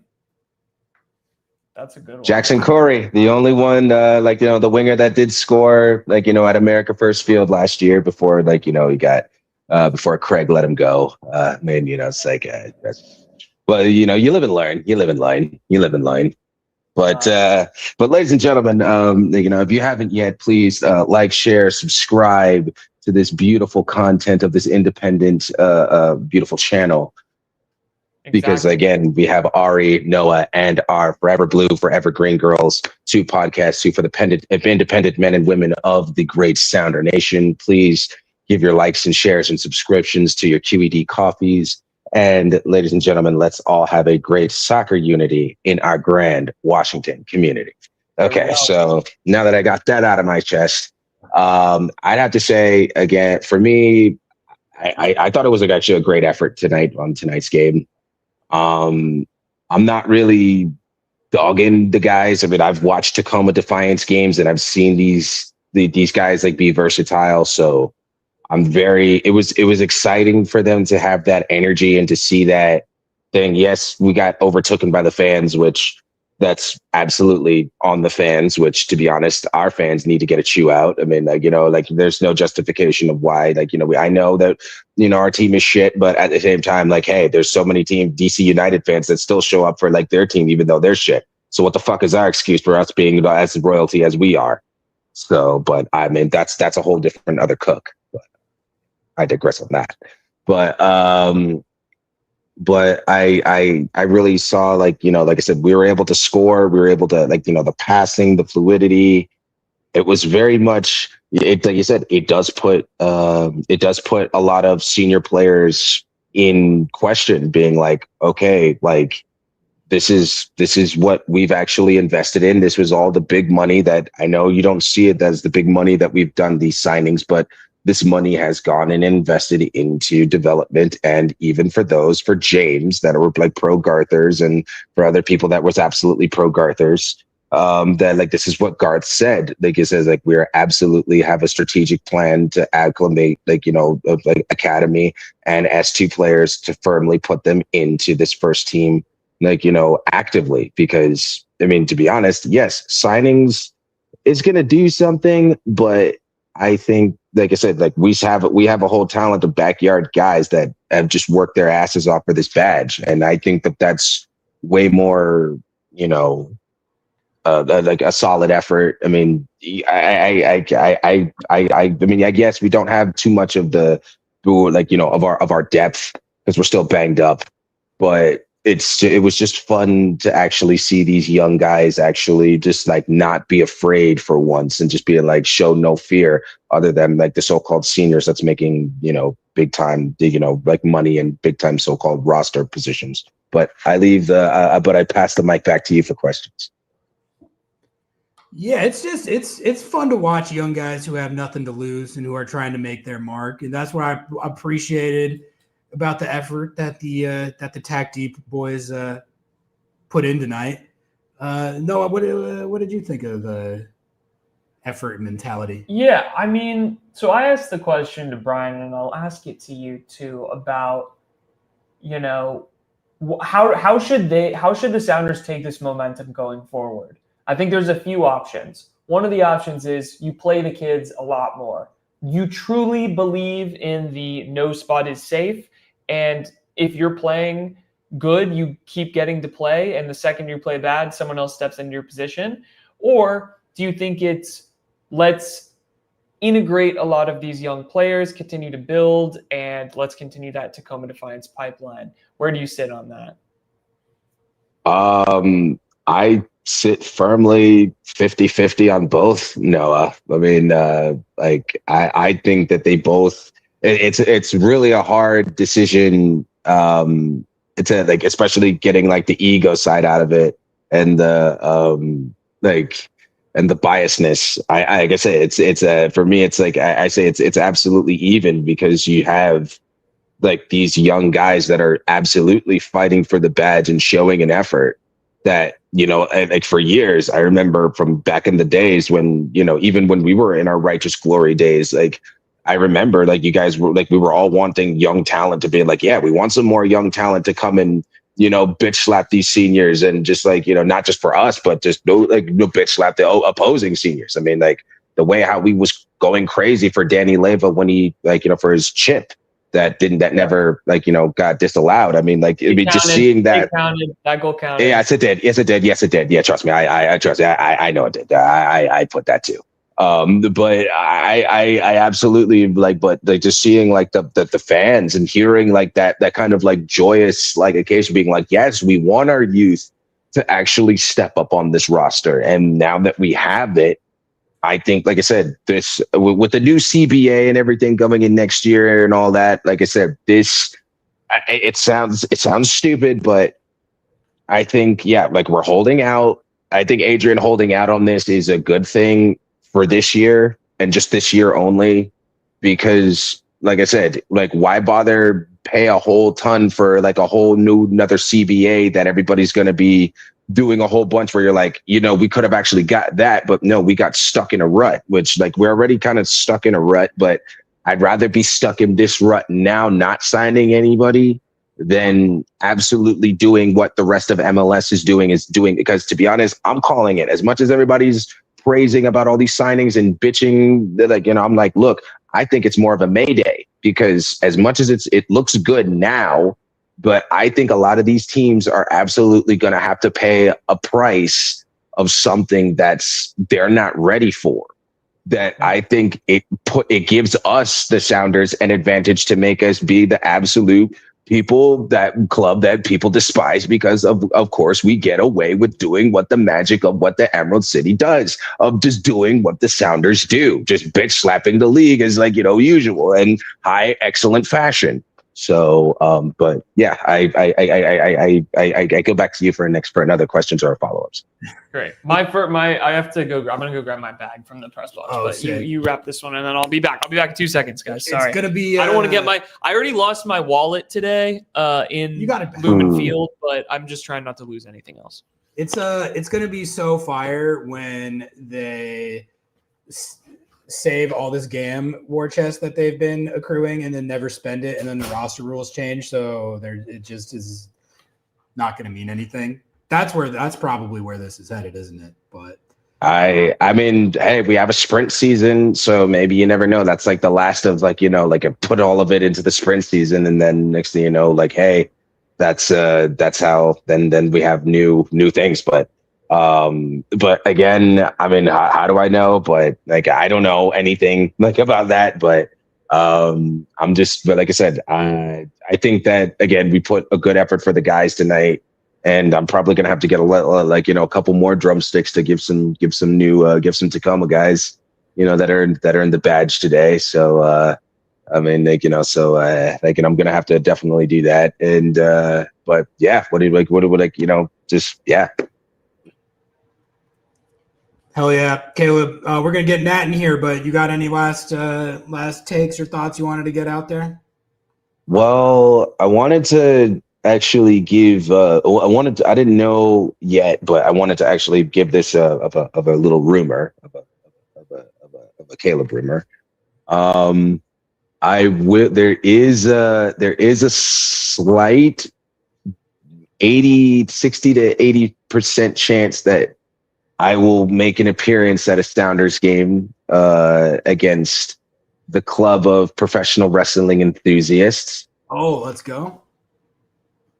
And because I have to make my WWE mark and literally make my presence known. And I think it would be an absolute thrill to actually go. So there is a big slight chance that I will be going to that game at Lumen Field. So ladies and gentlemen, please get hold on to your seatbelt, fasten your seatbelts, because you're going to be in for a wild ride with me. When is that game? That is October 1st. Okay. But like I said, it hasn't been I haven't it's not, like I said, it's not officially yet, but it is trending towards that direction of it being absolutely official. You will get updates. I will tag you guys and keep you guys updated on that. But I'm gonna try to make my Sounder appearance again, because it's been a while. My last appearance was in 2023 when we played a scoreless draw against the Timbies. And and it's been very long since I have made another appearance, and especially playing in the ECS. So I look forward to that. Yeah, absolutely. Keep us updated on that. But good stuff as always tonight, man. Appreciate you, and we'll catch you next time.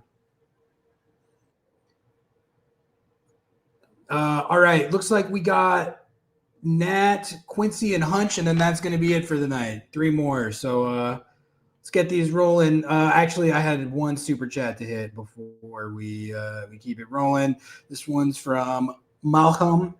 Thank you for the 5. He says, front office probably waiting on the new CBA and roster rules before making any big splash or flashy signings. Yeah, exactly. That's what I'm getting at, man. That's the one thing about the Game War chest where I'm like, the fake money is not even going to be fake money anymore soon. What are we talking about? All right. A new player has arrived. This is how this should. Oh, you're on my feed and your feed. All right, we're getting Nat in here right now. You got your bag? Yeah, we're good. What's up, Nat? You're on the stage. 2-1 against Chivas, but Tacoma Defiance acquitted themselves reasonably well. What'd you think? He's gonna do some Stu Hawkins slander to start. All right. You got to admit that the Stu Hawks dime was pristine. Bro, I was all I knew that was gonna come up, and I was sure. I'll start with that. Like, I thought Stu Hawkins was actually pretty good today. He played good. I mean, like, he put in a really good ball on that play with Osaze, and Osaze's got to do better on that platter. On a platter. No way that's a foul. That's not. He's just got to do better on that play. Stu played really well today. Sailor did not. Sailor was bad. Really? I thought he was okay. The first goal is his fault. The first goal, I'll have to go back and watch fails it. on that header. At least he was on the field and not at the White House. I'm sorry. We don't want him on the team. We can get rid of that maggot. We're not going to talk about him anymore. We'll leave it at that. Listen, I'm surprised he didn't show up for this match, considering his politics. You know, I mean, he did not build a border wall around the goalkeeper tonight. In fact, he did not. I'm surprised he wasn't mad. Surprised he wasn't mad about being snubbed for the Patriots game. I guess maybe he's too old for that. I'm telling you, it's the bit that keeps giving. You know what's even better is we have no clue what his actual politics are. Not at all. But it doesn't even matter because, brother, it's like this. Welcome, it's bit time. It's bit time. You're gonna put out on preseason to go to the White House. It's a bit until he wants to explain himself. I am going to keep hating on him, and I'm going to. In support of my friends who are immigrants and friends who are trans, and until he says anything, I'm going to give him crap for going to the White House. But moving on from that, when I got back, immediately threw my scarves into the washer because they were covered with beer. Chiva, like, it was like, sure, it's like it's sort of fun to see that atmosphere, but they were annoying the shit out of me. Like, guys, you are already eliminated. You have never won a Leagues Cup game before. Like, I guess that's a reason to celebrate. They've literally not won a Leagues Cup game. They were celebrating like they had won the World Cup. Maybe just, wait, I was told Liga MX clubs don't care about this. It's a fake tournament. It doesn't matter. Maybe I'm just throwing it out there. I imagine there's a lot of people here tonight who don't get to watch them in person a lot because they live here. So maybe that's why they were so lit. I mean, we're winning a Leagues Cup game. They opened up the 300 level for extra fans for this game, which is not. I mean, like, Sounders fans, we got to keep showing up because the fact that they're opening more seats for this game a Wednesday night and that was filled, like, that is crazy. But, like, seriously, like, on every goal, like, just like, what are we doing with all this beer spraying everywhere? Like, this is disgusting. Like, and I think I got the most drenched on their goal that got called back for offsides. They didn't process that for like 10 minutes. The best part is we're sitting in the booth, and I'm like, that's off. I could see it, and then the flag's up the whole time. The flag was Clearly up the whole offside. time. That was no VAR. That dude just had the Well, and flag. they were all doing the VAR symbol, and it's like you guys have literally no idea. No. You Yeah. had no No. Turn Yeah. around. It's they called it. Yeah. And yeah, it's just, and like for them celebrating that much, like in the first, like they were the better team in the second half. We were the better team in the first half. And like we were playing a second team. It wasn't even like, they can't even say, like, I saw some people for the Quattro game were saying like, oh, they were playing their youth teams because of like the 100 number jerseys. And like that wasn't the case with this team. And like first half, we played really well. Osaze should have scored a second goal on that run in. I thought in the first half he played pretty well. As he better than he has been playing. But just when he's on a breakaway right now, I'm like, oh, it's going right into the keeper. Yeah, it's gonna be smashed at 115 miles per hour directly into the goalkeeper. Like, why did Moose not get the start here? Yeah. No, like seriously. Well, I feel like Mark Bronick. You're Mark serving Bronick Moose for Vancouver. Yeah, you're saving Moose for Vancouver. That's true, but also like. Well, why isn't Bronick playing? Mark Bronick has illness. He said he would have. He would have. Okay. I bet you he would have because he had the call up, but he was out with illness. I wouldn't see. If Bronick would have started this, illness is told. He ate, bro. Okay, and listen, this is my new conspiracy. I don't know if it's true, but I'm going to participate in building this up. Mark Bronick allegedly had some Taco Bell in Tacoma, and the lettuce got him. I'm just gonna say he has illness. The lettuce got him. All right, and that's what I'm gonna make up. I mean, he should still get a shot. He's scoring like every game in the Defiance game, so he should get a chance to play. Especially with Moose scored a goal last time, but still give Bronick a chance. Like he has been putting in the work with the Defiance, so he should get to play. He can't be any worse than either of the two. Than what we're seeing. He can't be worse than Morris now. Yeah, and he's your prospective number one when he's healthy. So yeah, I mean he did it in USL. He was like the best player in USL. He's done it in Next Pro. But we did talk about all this stuff with Osaze because Osaze was ripping up MLS Next Pro, putting up huge numbers and CPL and CPL. But there's a ton of like statistical evidence at this point that like for number 9s that USL and even MLS Next production, if your benchmarks are a certain thing, like it will. There's a lot of examples of it actually translating, but. I mean, it's hit or miss though, because Osaze, like you could have said the same thing about Osaze as we're saying about Bronick. Yeah. But maybe Bronick, it's like he's on the Wando or 2025 Moose track. You don't know. Well, I mean, we were saying this about Osaze last season. Yeah. In the Leagues Cup. I mean, he got us to the final. He scores in the final. Scored 4 or 5 goals in that tournament. Like he was so good. I got to give more love to Charlie Gaffney. They announced it as Charles. I know he doesn't. What are we doing, James, with that and that? It's Charlie. Come on. Chuck. For his debut, let's get this right. Charlie Gaffney. He played like 70 minutes. I thought it was great. The goals weren't his fault. He almost scored on the press. In the first half. I forgot about that. Yeah, he did. So fast. I'm so happy for Yedlin. I was happy when I saw Peter Kingston stand up. I was like, okay, Gaffney is going out for Kingston, and that didn't happen. So I was very happy that we got to see the 2 Ballard FC players play. And in 2024 in Memorial, Ballard FC played the Chivas under 23 team in a friendly, and in that game Peter Kingston assisted Charlie Gaffney in that game. Whoa. So when it happened, I was like, it's going to happen again. And if that would have happened, what a moment that would have been if that happened at the double.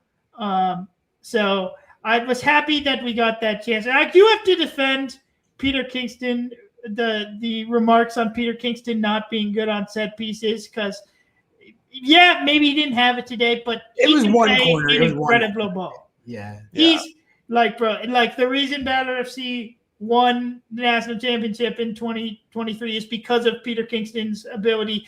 We already saw this season with both of the goals that Peter Kingston got assists in Spokane are because of Peter Kingston being able to play an amazing ball. So, all right, I'll let the set Pete's agenda continue to. Yeah. I'm not going to dismiss it. We're pro out of hand. Pete. We We're were pro we were talking about Yes, how you it's, guys very much are. yeah, Yeah. we were talking about how it's funny that Peter Kingston is now like the trusted veteran that's coming off the bench with Paul Rothrock to like settle the game. It's like he's gone from like the upstart Ballard FC kid just trying to break in to like, oh, we need to settle this down and bring like the trusted vet on. Pete. Yep, guys, bring Pete on. It was 3 weeks ago that he got on the team. Yeah, we are so injured that if you've been rostered for 3 weeks, you're considered a veteran, which is actually so tight.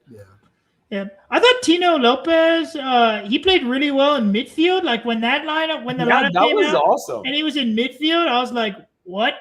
And I thought he played really You said well. what to the Tino Lopez, Mark O'Neill double pivot, Nat? What, Okay, but why But did just Tino like, Lopez, yeah, I think he's a center back. So yeah, why did that double pivot look better than anything Then- Hassan See, Dotson like has I done wouldn't for go them? too far on that. It did. I'm not going too far. did on the It did look better in the than first that. half, and then between the 50th and 70th minute, they got absolutely run on. But I mean, and also they played a different formation. They played a 3-4-3. It was weird. Yeah, we shouldn't talk about it like a 4-2-3-1. yeah, but yeah. No, it's. I do actually agree. I honestly like when you first said the Jackson Reagan take about like, is this the time to like trade him high? Like I was like, I don't know. But now like I'm actually like, I was thinking about it like, okay, it is weird. It's weird to remember that Jackson Reagan joined the team and became a starter in 2021. So like him being on the team for that long, I guess we're used to the Sounders being on the team for forever, like Stephen Fry, who again was a god today. But I do feel like it's time that it like, okay, like being on the team for 5-6 seasons, like that's a good time. I'm okay if maybe, yeah. He has the value. People still think, a lot of people around the league still think of him as an all-star because he was an all-star. So like he was an all-star, even though still was best 11. It is kind of like while suspended as well. Got to play in the All-Star game while suspended, which is super almost tough. gave away a penalty in that Should have game. given away a penalty. It's kind of crazy to talk about like trading a domestic best 11 all-star center back who's 27, but it's like yeah, it's so crazy it just might cook, you know. And like honestly, like I'm like it like of the players who have value right now, like because like we're talking about moving obviously the other DPs, but like it does feel like he like it seems like, or at least within MLS, like we could get the most for him. So don't hate that. And like he's been on the team for 6 years, so like it's fine. He had his time. He'll always be remembered. He can come back later, but like yeah, like if we want to open up space. That being said, if I would like him to open up space for more of Lopez in center back. Like even though Hawkins was good, I don't want him to leave and then Hawkins get more time. The time should first go to Lopez first. Because I mean, I don't even think you need to decide that. You just let him compete. May the best one win. I think they both bring different things to the table. You know, I don't know. It's food for thought. Nat, give us one more take, and then we're gonna get Quincy and Hunch in here. Then that'll be it. For this game against, I mean, like, let's win again against Vancouver. Like, we already beat them twice this year. Yeah. Let's beat them. Let's forget about it. Yeah, no, we didn't play in Vancouver. We didn't. Yeah, we've only played them twice this year. We haven't played them in. It was in regular CCC, season. but yeah. Yeah. So let's go win again. Let's shut down Muller again. Let's go win again. Matt, good stuff, man. Dude, I'm Appreciate getting you. called out. I need to respond. Who called you out? I was a bad podcaster. Before this ends, I need to vent. I got snubbed by Noah because he was fanning over Chivas players headed into the tunnel before warm-ups. He didn't even hear me calling him over. I'm so sorry. I was on the content grind and I didn't hear you. And let me know where if you're down in that area again next match, I'll come say what's up and I'll bring you a little present, okay? So just let me know. Much love, Doctor. All right. Or send us a DM on Instagram and I'll reply. All right. You're exonerated. Yeah. All right. We got Quincy and then Hunch. Quincy, what's up, man? You're on the stage. It's a 2-1 L for Tacoma Defiance, but the kids looked pretty good. What did you see? What'd you think? Yeah, I thought it was a good game. I had a couple questions about a specific player. I was wondering what your thoughts were on Gallatin Sandness. I thought he was pretty amazing. I mean, he scored. Like, he had a lot of good stops. And honestly, for somebody coming in from Tacoma Defiance, I thought he looked pretty great. So I was just wondering, what are your thoughts on him? Not only is he coming in from Tacoma Defiance, he's also just super young, coming up, just getting his kind of more senior moments at Next Pro. But again, he's a young guy. He looked literally. I mean, this was what started our "we should trade Jackson Reagan" take. Was like, he looks like a bona fide starter. He was doing things out there that, frankly, there's a lot of MLS defenders double his age that just can't do. I think he looks like an NFL player. He's huge, dude. Dude is ripped. Like, I'm 6 foot tall. I weigh about like 6 pounds, but like, I'm standing up next to him. He's towering over me like this. I'm like, dude, can you train me? Like, anyway, great. Like, I think he's the future. I think there's no way that he stays on the Sounders long term because he's that talented. Oh, see, I hadn't even gone there yet. Prospecting wise, like, I'm very high on. Gal, we just saw the kid on the Rapids, Lucas Harrington. He's a Lucas Harrington type, like a 15 to 17 million similar age. I would say more impressive physically. Lucas Harrington's elite technically. Made Australia's World Cup team at 18, so maybe a little bit different style of pedigree. But he just went for 20 some odd $20 million. So if Galley stays on this type of trajectory, which I was looking at it tonight, and it's like he has what it takes physically and scored the goal, but like also I don't think put a foot wrong defensively either that I remember. So that was one of the things to be most excited about. Probably him. I think Seabass has been an exciting development. So, but yeah, what did you think? Yeah, I mean, just as everything that you said, I would totally agree. I think he's very smart with his decisions. Well, he doesn't often make mistakes, things like that. And I know that it seemed like he was very confident out there, not afraid to go into tackles, things like that. So I thought that's a good mentality to have, just especially as a center back. Also, I was curious, do you think he would work like best in this type of formation or a different one? Like, what are you guys thinking from him? Do you think he could step up into like a 6 or something like that? Or oh man, I feel like I would need to see him play more, because I wasn't even thinking 6. I was thinking like maybe like a back 3 situation where, or can he like attack from out wide at all? I don't know. I do like the idea of having him be able to be a little bit more vertical, like a little bit more forward. But like, yeah, I mean, try him at the 6. I haven't, to be honest with you, I haven't done enough Tacoma Defiance scouting this year. Fair. But I think probably if we take some more looks, and you know what, this is actually a good reminder, Ari, we should do some tape watching, and I gotta grind and do a little write up on our boy Gal. Listen, yeah. I'm gonna just say I'm a Gal Glazer. I think he's well, got the other it. thing I was gonna say, that's cool. You've been a Gal Glazer, but part of that is because like the people that we talk to, they're like, oh yeah, staff, other players, all of that, like they see it. Like, and when your teammates and your staff can see it, that's a good sign. So yeah, totally. And so, do you believe that pretty soon he might start becoming a regular first team, like starter even, or just a regular player in general, or what do you guys think? there's a lot of competition at the spot right now because you got Tino emerging this year and you got Stu emerging in the last few weeks. But one thing about Schmetz is that if you're working hard and you're balling and training, and there's gonna be opportunities for everyone. We all know that in MLS. So if he keeps doing what he's doing, I don't know if he's gonna be like a starter, but I think he'll get more opportunities. He definitely earned another opportunity tonight. Yeah, I mean it's tough with Brian Schmetzer too. Like he will give opportunities, but he's also very picky at center back. Like he always wants veterans back there. Yeah. You know, Kim Keehee getting minutes tonight. You know, all He's of that getting kind of better stuff. about that. Like, Though the fact that he actually is finally playing Stu this year, it's like, he only did it by necessity, but he did do it.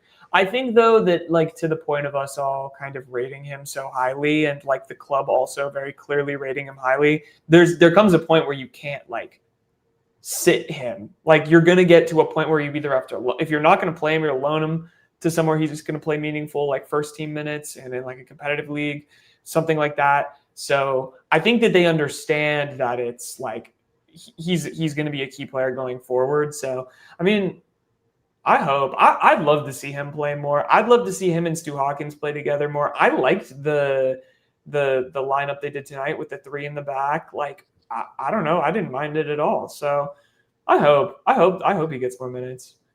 Yeah, for sure. Well, that was all I had. But thanks for letting me talk. Peace. Good night. Anytime, Quincy. Appreciate you, man. Good calling in, man. All right. We have got Hunch to close it out, and then that's going to be it for the night. So, Hunch, you are once again bringing us home. You're on the stage right now. What's up, man? 2-1-L against Chivas, but Tacoma Defiance acquit themselves with competitive dignity. What did you think, Hunch? I mean, I'll say it again. I just do not give a crap about this tournament at all, and I'm glad to see that we're getting the U.S. Open Cup roster treatment now. Finally, in terms of that was an Open Cup lineup. Yeah, that's exactly what that was. That was Schmetz being like, "You're going to not let us play in the Open Cup? Well, I'm going to make it the Open Cup."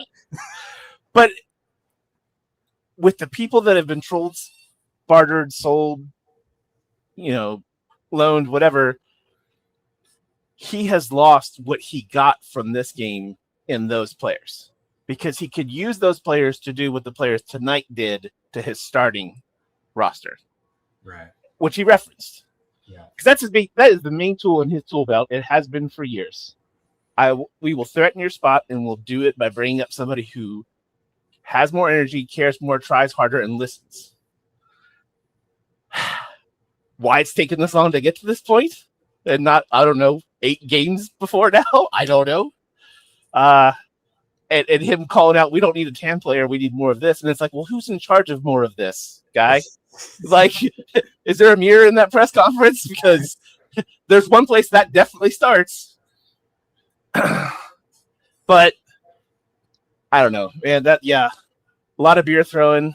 I thought it was hilarious because it was in like the 65th and like 68th or like 63rd and 68th minutes of the game. And the last call is at 70. So it's just like, you guys just wasted $20 at 8 minutes and you can't even get another beer now. Like, you're going to sit here for the rest of the game, which bad for the stadium, good for the fans. Because someone threw one at the AR after he called the goal offside. I'm like, dude, he was literally offside. He's off. You want him to not call it just because he was off. So you don't throw your beer? Like, I've never understood. Listen, like I love a good beer shower, like, a little half celebration. Maybe you got to cut, whatever. But also, like, listen, I am. When your resources are as such, I'm not throwing a $20 beer anywhere. Right. That is going in my body. And if I'm a beer vendor, I'm drinking one. If I'm a guy walking the stands, I am sitting at the bottom, just waiting for the next goal. And just go refill. Who needs them? Who needs them? Get them out there. Just hold the cups up, or open your mouth and free beer. I just really don't want. I mean, you're right. Like I was telling a friend, a couple things. One, I was like, just be prepared. You're not going to recognize half the team that starts tonight, and that's before we even saw the starting 11. And of course, that was right. But I was like, just imagine if like you were in New Zealand and you lived there for 20 years, and the Sounders came to play. You'd go pack out that stadium or whoever, if there was a fan base for Sounders there. Like, it's the same thing. Like, this is going to be a magnet for well, I can see my team here locally to where I live now. It's like, you're going to go. But by the same token, like, that shouldn't inspire Sounders fans to shell out money for this stupid tournament. Like, they sold more tickets to their fans intentionally. If they could have sold the whole stadium to Chivas fans, they would have done it. They should have. Why not? Yeah. Get the bread, dude. Catch that bread. May as well. You're eliminated anyway. May as well cash the bread. But also, it's just like, it doesn't make me care about it as a Sounders fan. Now, here's the other side, though, and this is the thing that cuts. If I'm going to pay to go watch this team play, I'm going to pay because I want them to be formidable and make the effort. And not anything against this roster. I thought it was adequate, but it's the tactics that did it in, and that's another thing that Schmetzer called out. It's not the tactics. It was the tactics. We went up a goal, and then we proceeded to allow ourselves to be shelled for the rest of the first half, and we proceeded to be shelled for the beginning of the second half. And he's like, well, we could have made it 2-2. How about you make it 2-0? Because maybe then they just shut down since they're in preseason. And they're like, okay, you know what? We're not going to expand. We already got somebody injured in this game. We're not going to worry about this. But instead, we invited them back into the game. So see, I don't know if it was invited as much as it was they were in that mode where they just couldn't keep the ball at all. Like, it's not like even by I think there were times where they were trying to at least take the sting out of the situation a little bit, and it would either be a giveaway or so they would bully him off the ball. They couldn't get the ball. They were keeping just Osaze up top, and they were bringing 3 in possession around the back line, and Osaze wasn't going to run 3 people down. They eventually brought Jesus up to be 2 up top, and that put him under pressure. But then we lost control of the midfield, which if you're going to bring Alex on to get control so that we're pressing the point of confrontation further to the field, which is what happened, why did we wait until we coughed up 2 goals, especially after the first one? It's like, if you're going to bring him on, let's have an impact. Whatever. It doesn't matter. Like you said, it doesn't matter. But if you really think people are going to care about this tournament now, just wait till next year when it's the preseason. Then it's going to be off the hook. Oh, I didn't even think of that. Oh, yeah. You talk about not caring. Oh, I can't wait to not care to that. Dude, that's how much I didn't care. I thought this felt like preseason to me. That's what I'm saying. I like, people don't understand that this calendar change is a personal benefit to myself. I would like to be on a beach somewhere, preferably here in Seattle, not worrying about any of this, drinking a Rainier, eating a Tim's jalapeno chip. This is perfect for me personally. It's going to save me money. Also, you know what? Leagues Cup as preseason is actually one of the best ideas I've heard all day. No, it's tight. Let's you know what? And let's do it. And let's do it. I mean, especially with the winter break, because I hate the calendar change. I really do. And that's a whole, I mean, if we ever do an Under the Lights and something, we could just talk about that. But I'm highly inclined to just sell the first half of the season and go to the second half of the season, because what the fuck do I care? See, they need a clausura and an apertura like they do in Liga MX. Like, I truly believe that. Hunch, like, if they win the sprint season cup, do you want them to hang a banner? Oh, I'll go. So here's the real stupid thing. They could be planning for that right now, especially if they get eliminated from the playoffs relatively soon, and really just double down on, be like, we are going to come out and blitz the Western Conference for 15 games or whatever it is next spring, because no one's going to be ready and we're going to be set up. And ideally, I would even accept pushing signings to the winter to do exactly that, to really just come out when no one's ready to punch somebody in the mouth, and we do that. Yeah, and we should. Like, it's a competition. It's everybody playing. You know whatever. What's going to happen is the goddamn Timbies are going to win the sprint season, and they're going to hang the sprint season cup next to the MLS's back. You know what? They should call it MLS's back. I think that they should do that. Like, I think genuinely they should call this sprint season MLS's back. Am I crazy for that? Oh man, I'm torn between thinking that that's a fire bit and also getting like COVID bubble flashbacks. Well, if it's the same playoff structure, is it possible we have as many playoff games as regular season games? That's kind of awesome, though. I kind of love that. I think they should just do they should do a World Cup style tournament. Yeah, like a group stage. But extended group stage, and do that instead of this bullshit You do 4 groups. You take the number 1 and 2 seeds from the East and West and put them in the top of those 4 groups, and then fill it out with whoever's underneath. Exactly. MLS is back again. Oh man, in Spanish, you got to be like, MLS Cup is back, but in Spanish again. That bit totally. You realized mid bit that you didn't speak the language. I realized mid bit that my elementary school level Spanish was not about to help me here. It's always the worst when you're mid bit and you Yeah. realize the bit is cratering. Yeah, exactly. I think people need to lay off Osaze.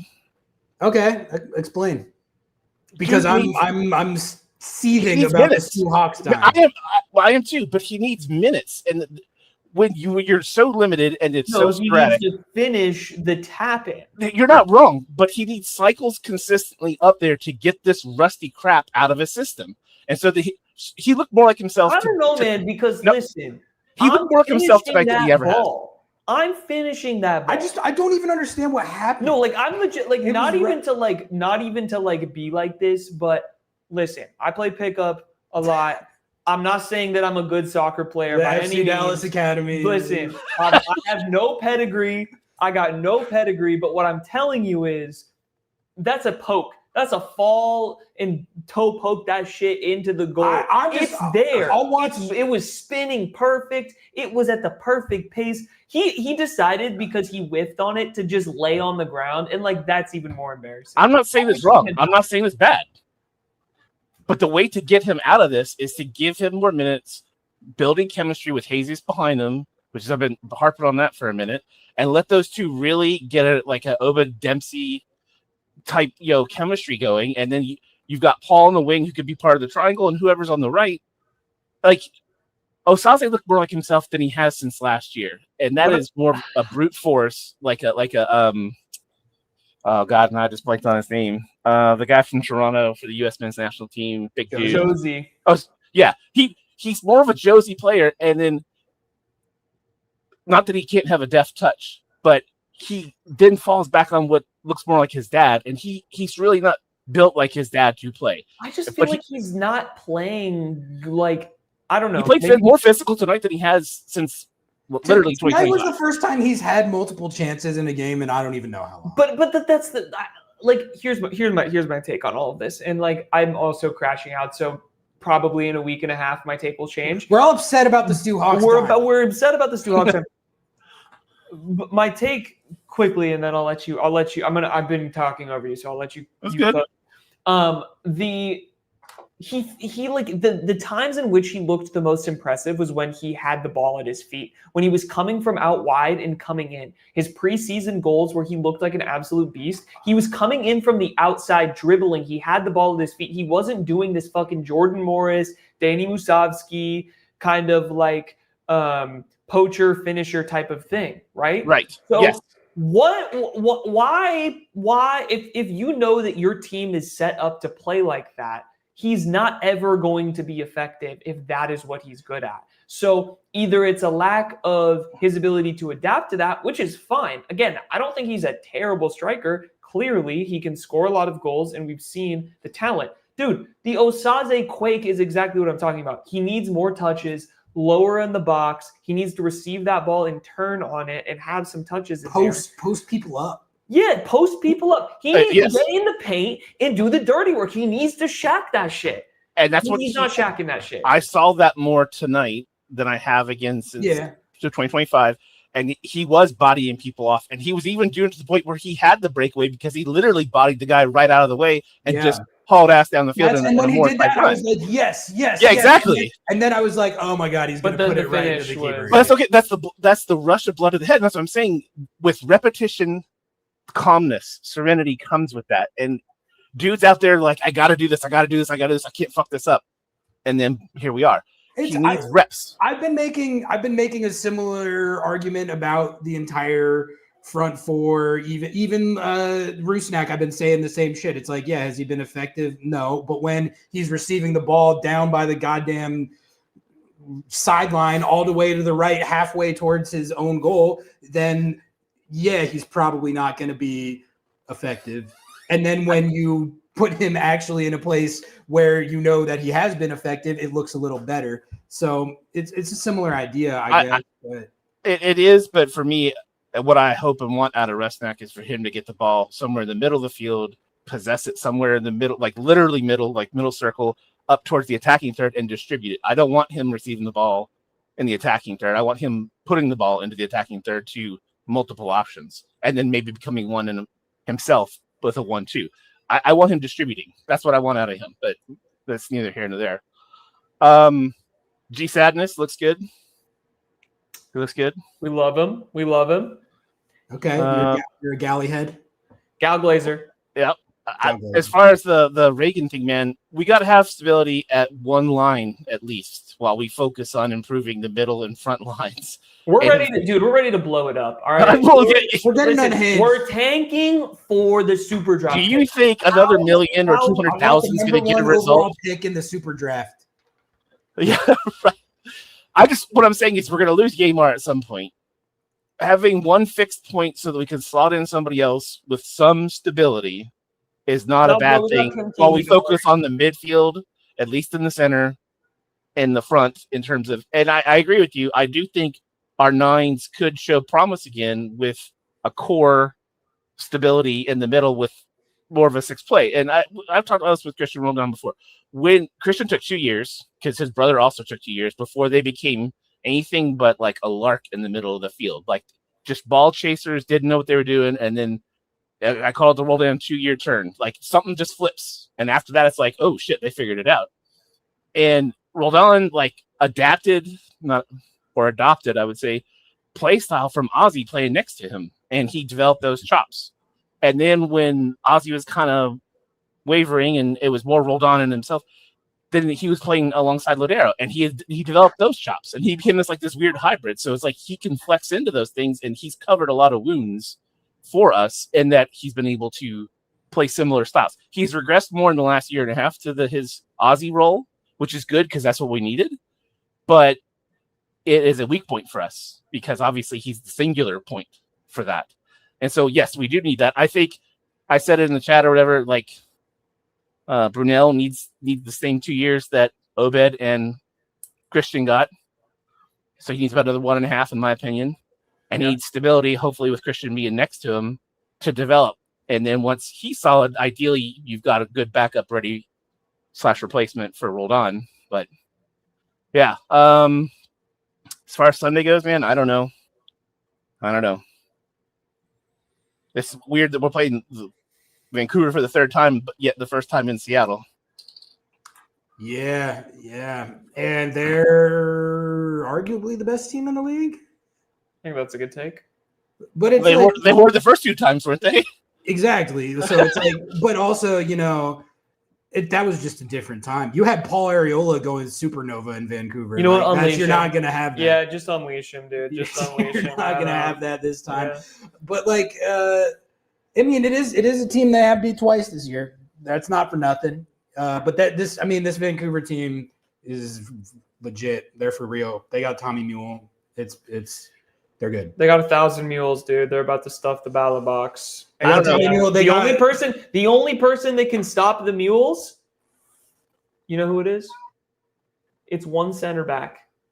Stuart Hawkins. No, he went to the White House. Oh, okay. This is a deep. Sorry. This is a deep in the politics meme lore that we don't even need to get into. Also, So Hunch's cat wants to also say something. Oh yeah, she's co-hosting with you right now. Hunch, tell us which cat? Who's this? Oh, this is Marceline. What does she think of Gallatin Sandness? I mean, she's an all-black cat, so she's down. Okay. There we go. There we go. As far as Sailor goes, by the way, that's something else. Dude's never gonna live it down, but I don't think he's above forgiveness. Eventually, we're just gonna have to be like, all right, yeah, we can make fun of it, but we'll move past it eventually. Listen, I'll move past it, but also it's like, I'm sorry, that is legitimately our most liked Instagram post. I'm not arguing against it. Funny bit. He's a club legend for it. He has one of the funniest legacies on this team of any 0 minutes played. Like now that he's White House debut. Now that he's playing, now that he's actually been a part of the team for the last couple of weeks, it's slightly less funny, but it's still funny. No, this is a good thing here. I say we ask White House friend to ask for some therapy to sign someone. Listen, see, it's good. That's what I'm saying. There's so many ways we can go about this.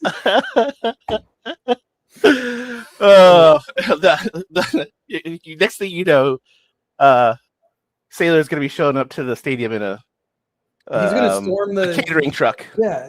That's how he's going to enter the stadium.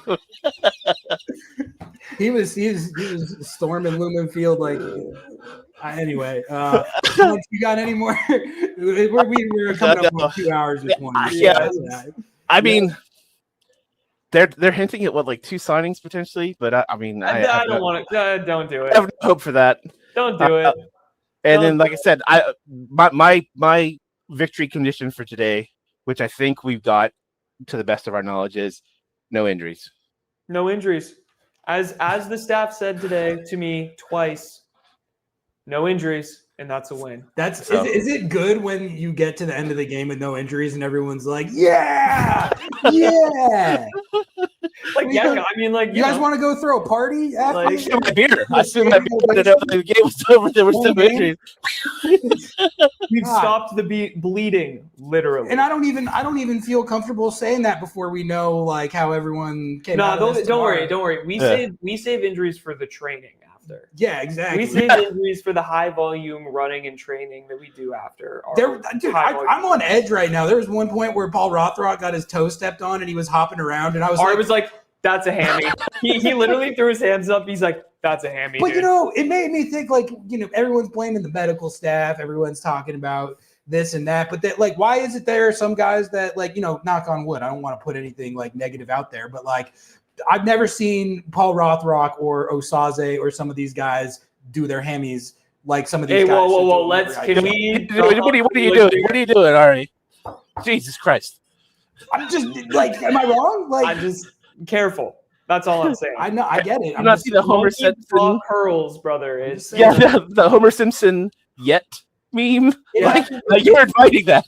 It happens to some guys and doesn't seem to happen to others. It's a part of the phenomenon that I think is worth acknowledging. Well, they know why it's true. Because if people are going to say it's the training staff, then like, why is it specific people that it's like targeted at? They know why Rothrock is immune to it. He had his hamstrings removed.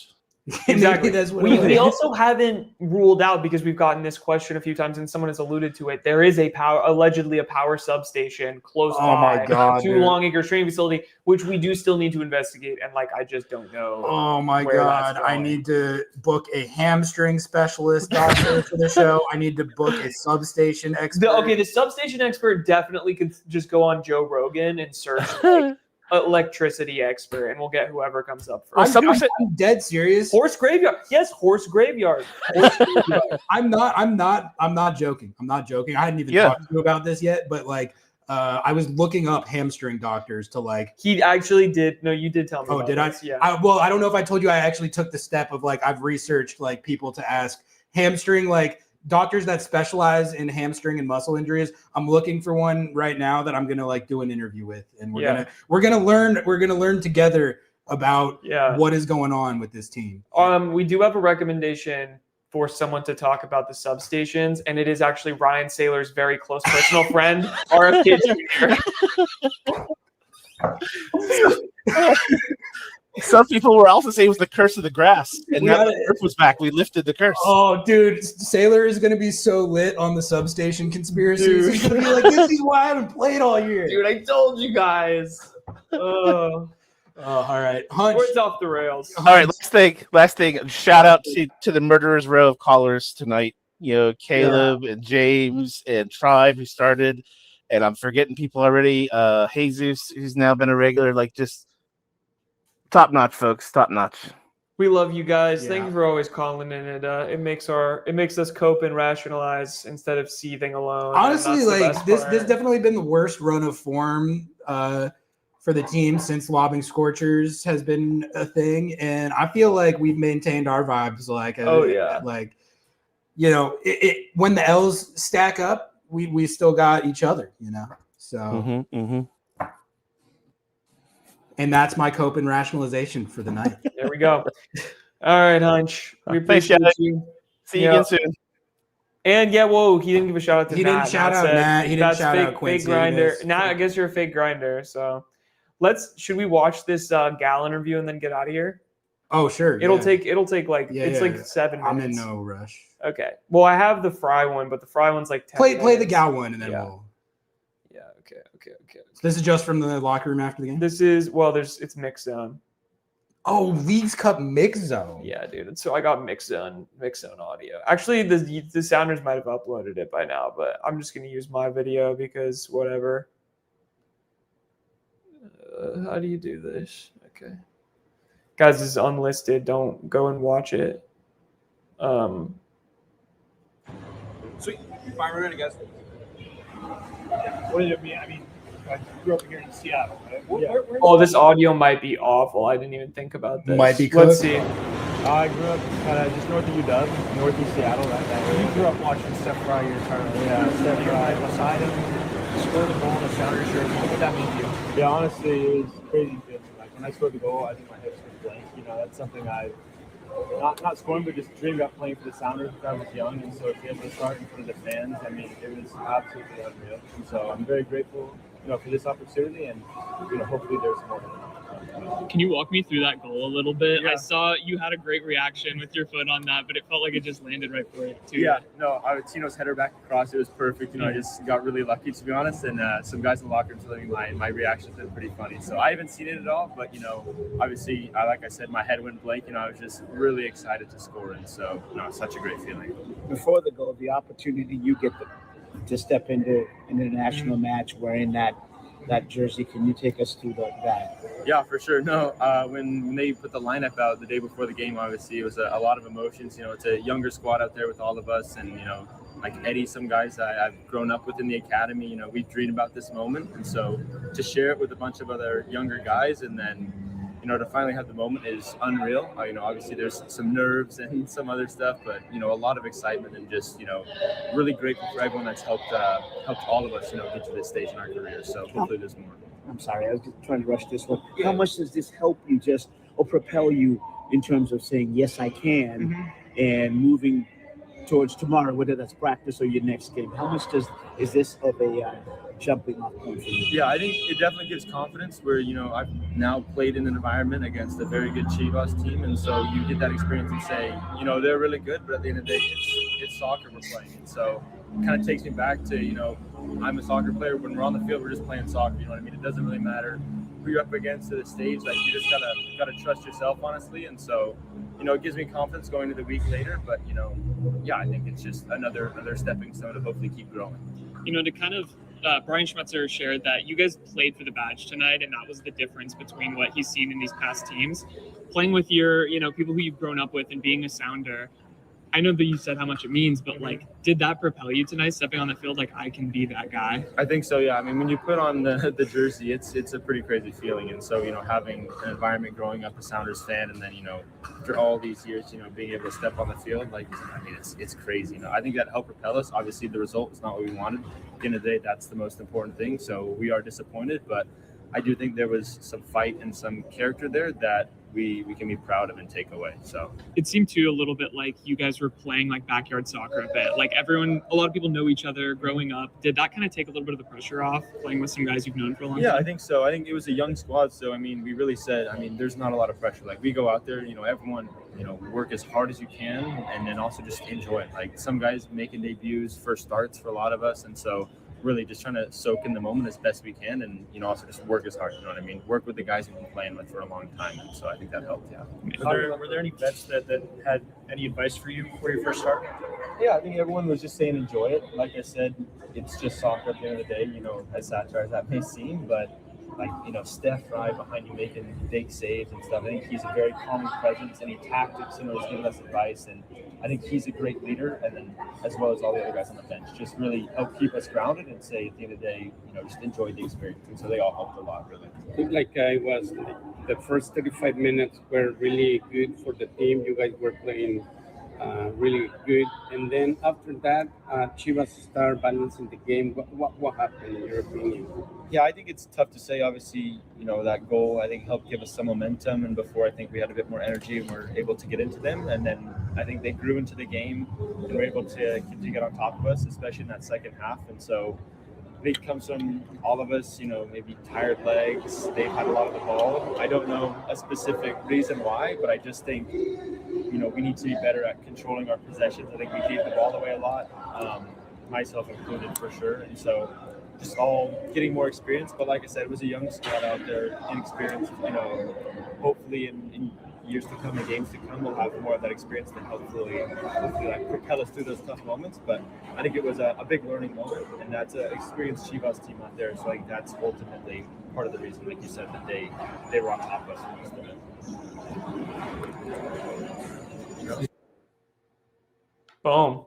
Dude, how does he have such a veteran presence? I was gonna say, like, sometimes when you get these young guys doing their first media stuff, it's a very clear lack of polish. But then sometimes you get the guys who go up there for that's got to be one of his first scrums that he's had to do. I'm sure he did one, with Defiance or with the first team at some point. But like, not a guy who gets to talk to media a lot. And I thought he was smooth with it. He was fielding those questions. He was dishing his answers all around. So impressive stuff, impressive performance. And I think if there's any positive to take away from the tournament this year, it's him. It's multiple other young guys, Seabass, I think. So that's at least something to hang on to in these trying times. Yeah, for sure. No, it's good to see him. I feel like it was nice to have such a good interview. He didn't even seem nervous. Like I think that was what was so beautiful about this game. And I think that interview really encapsulated was like, yes, we lost this match. And yes, it doesn't rock, but like being able to see the young players go out there basically with no expectations that you were going to win, compete incredibly well, look like you could have won the game, and just getting to see how it shakes out was like, what more could you ask for? And I think being able to see, more of Gal and more of all of these other guys, Charlie Gaffney again, who I know what this means to him. Like, I want to get him on the pod because I need to know, like, in his own words, what this means to him, because he was legitimately a Sounders season ticket holder since 2009, coming with his family, getting to be in this field, look up at his season tickets that he was once sitting at, idolizing the players on the field, getting to be there and play against Chivas. Like Gal just said right there, like being on the field and Steph Fry's behind him making say that must have been crazy for him and Chuck. Like that's crazy. That's what I love about this club, and that's what like we've been kind of down on the built not bought mantra lately. I've been saying you got to combine it into built and bought. Yes. But that type of stuff is why like the built part of it does matter, and you'll be also better. got a bot. You'll be better for it. Yeah, you got a bot too, but you will be better for being built in the long run than a team that is fully bought like Inter Miami will be in the long run. So yes, is that cope? Yeah, but I do actually believe it. No, I think that's a good place to call it. We've been ripping for 2.5 hours. So another banger post-game show as always. Thank you all for calling in, tuning in. Please like the video. Also, if you want more awesome written content from us, lobbingscorchers.com, new independent websites. We're all independent. Everything's independent. We're independent. Independently about to get on the light rail. So we love you guys. Ryan Saylor's independent from the White House. We're going to like the video. Thumbs up, 5 stars, all that good stuff. Okay, yeah, that's... Appreciate y'all. Love y'all. Catch you next time. Peace. Bye.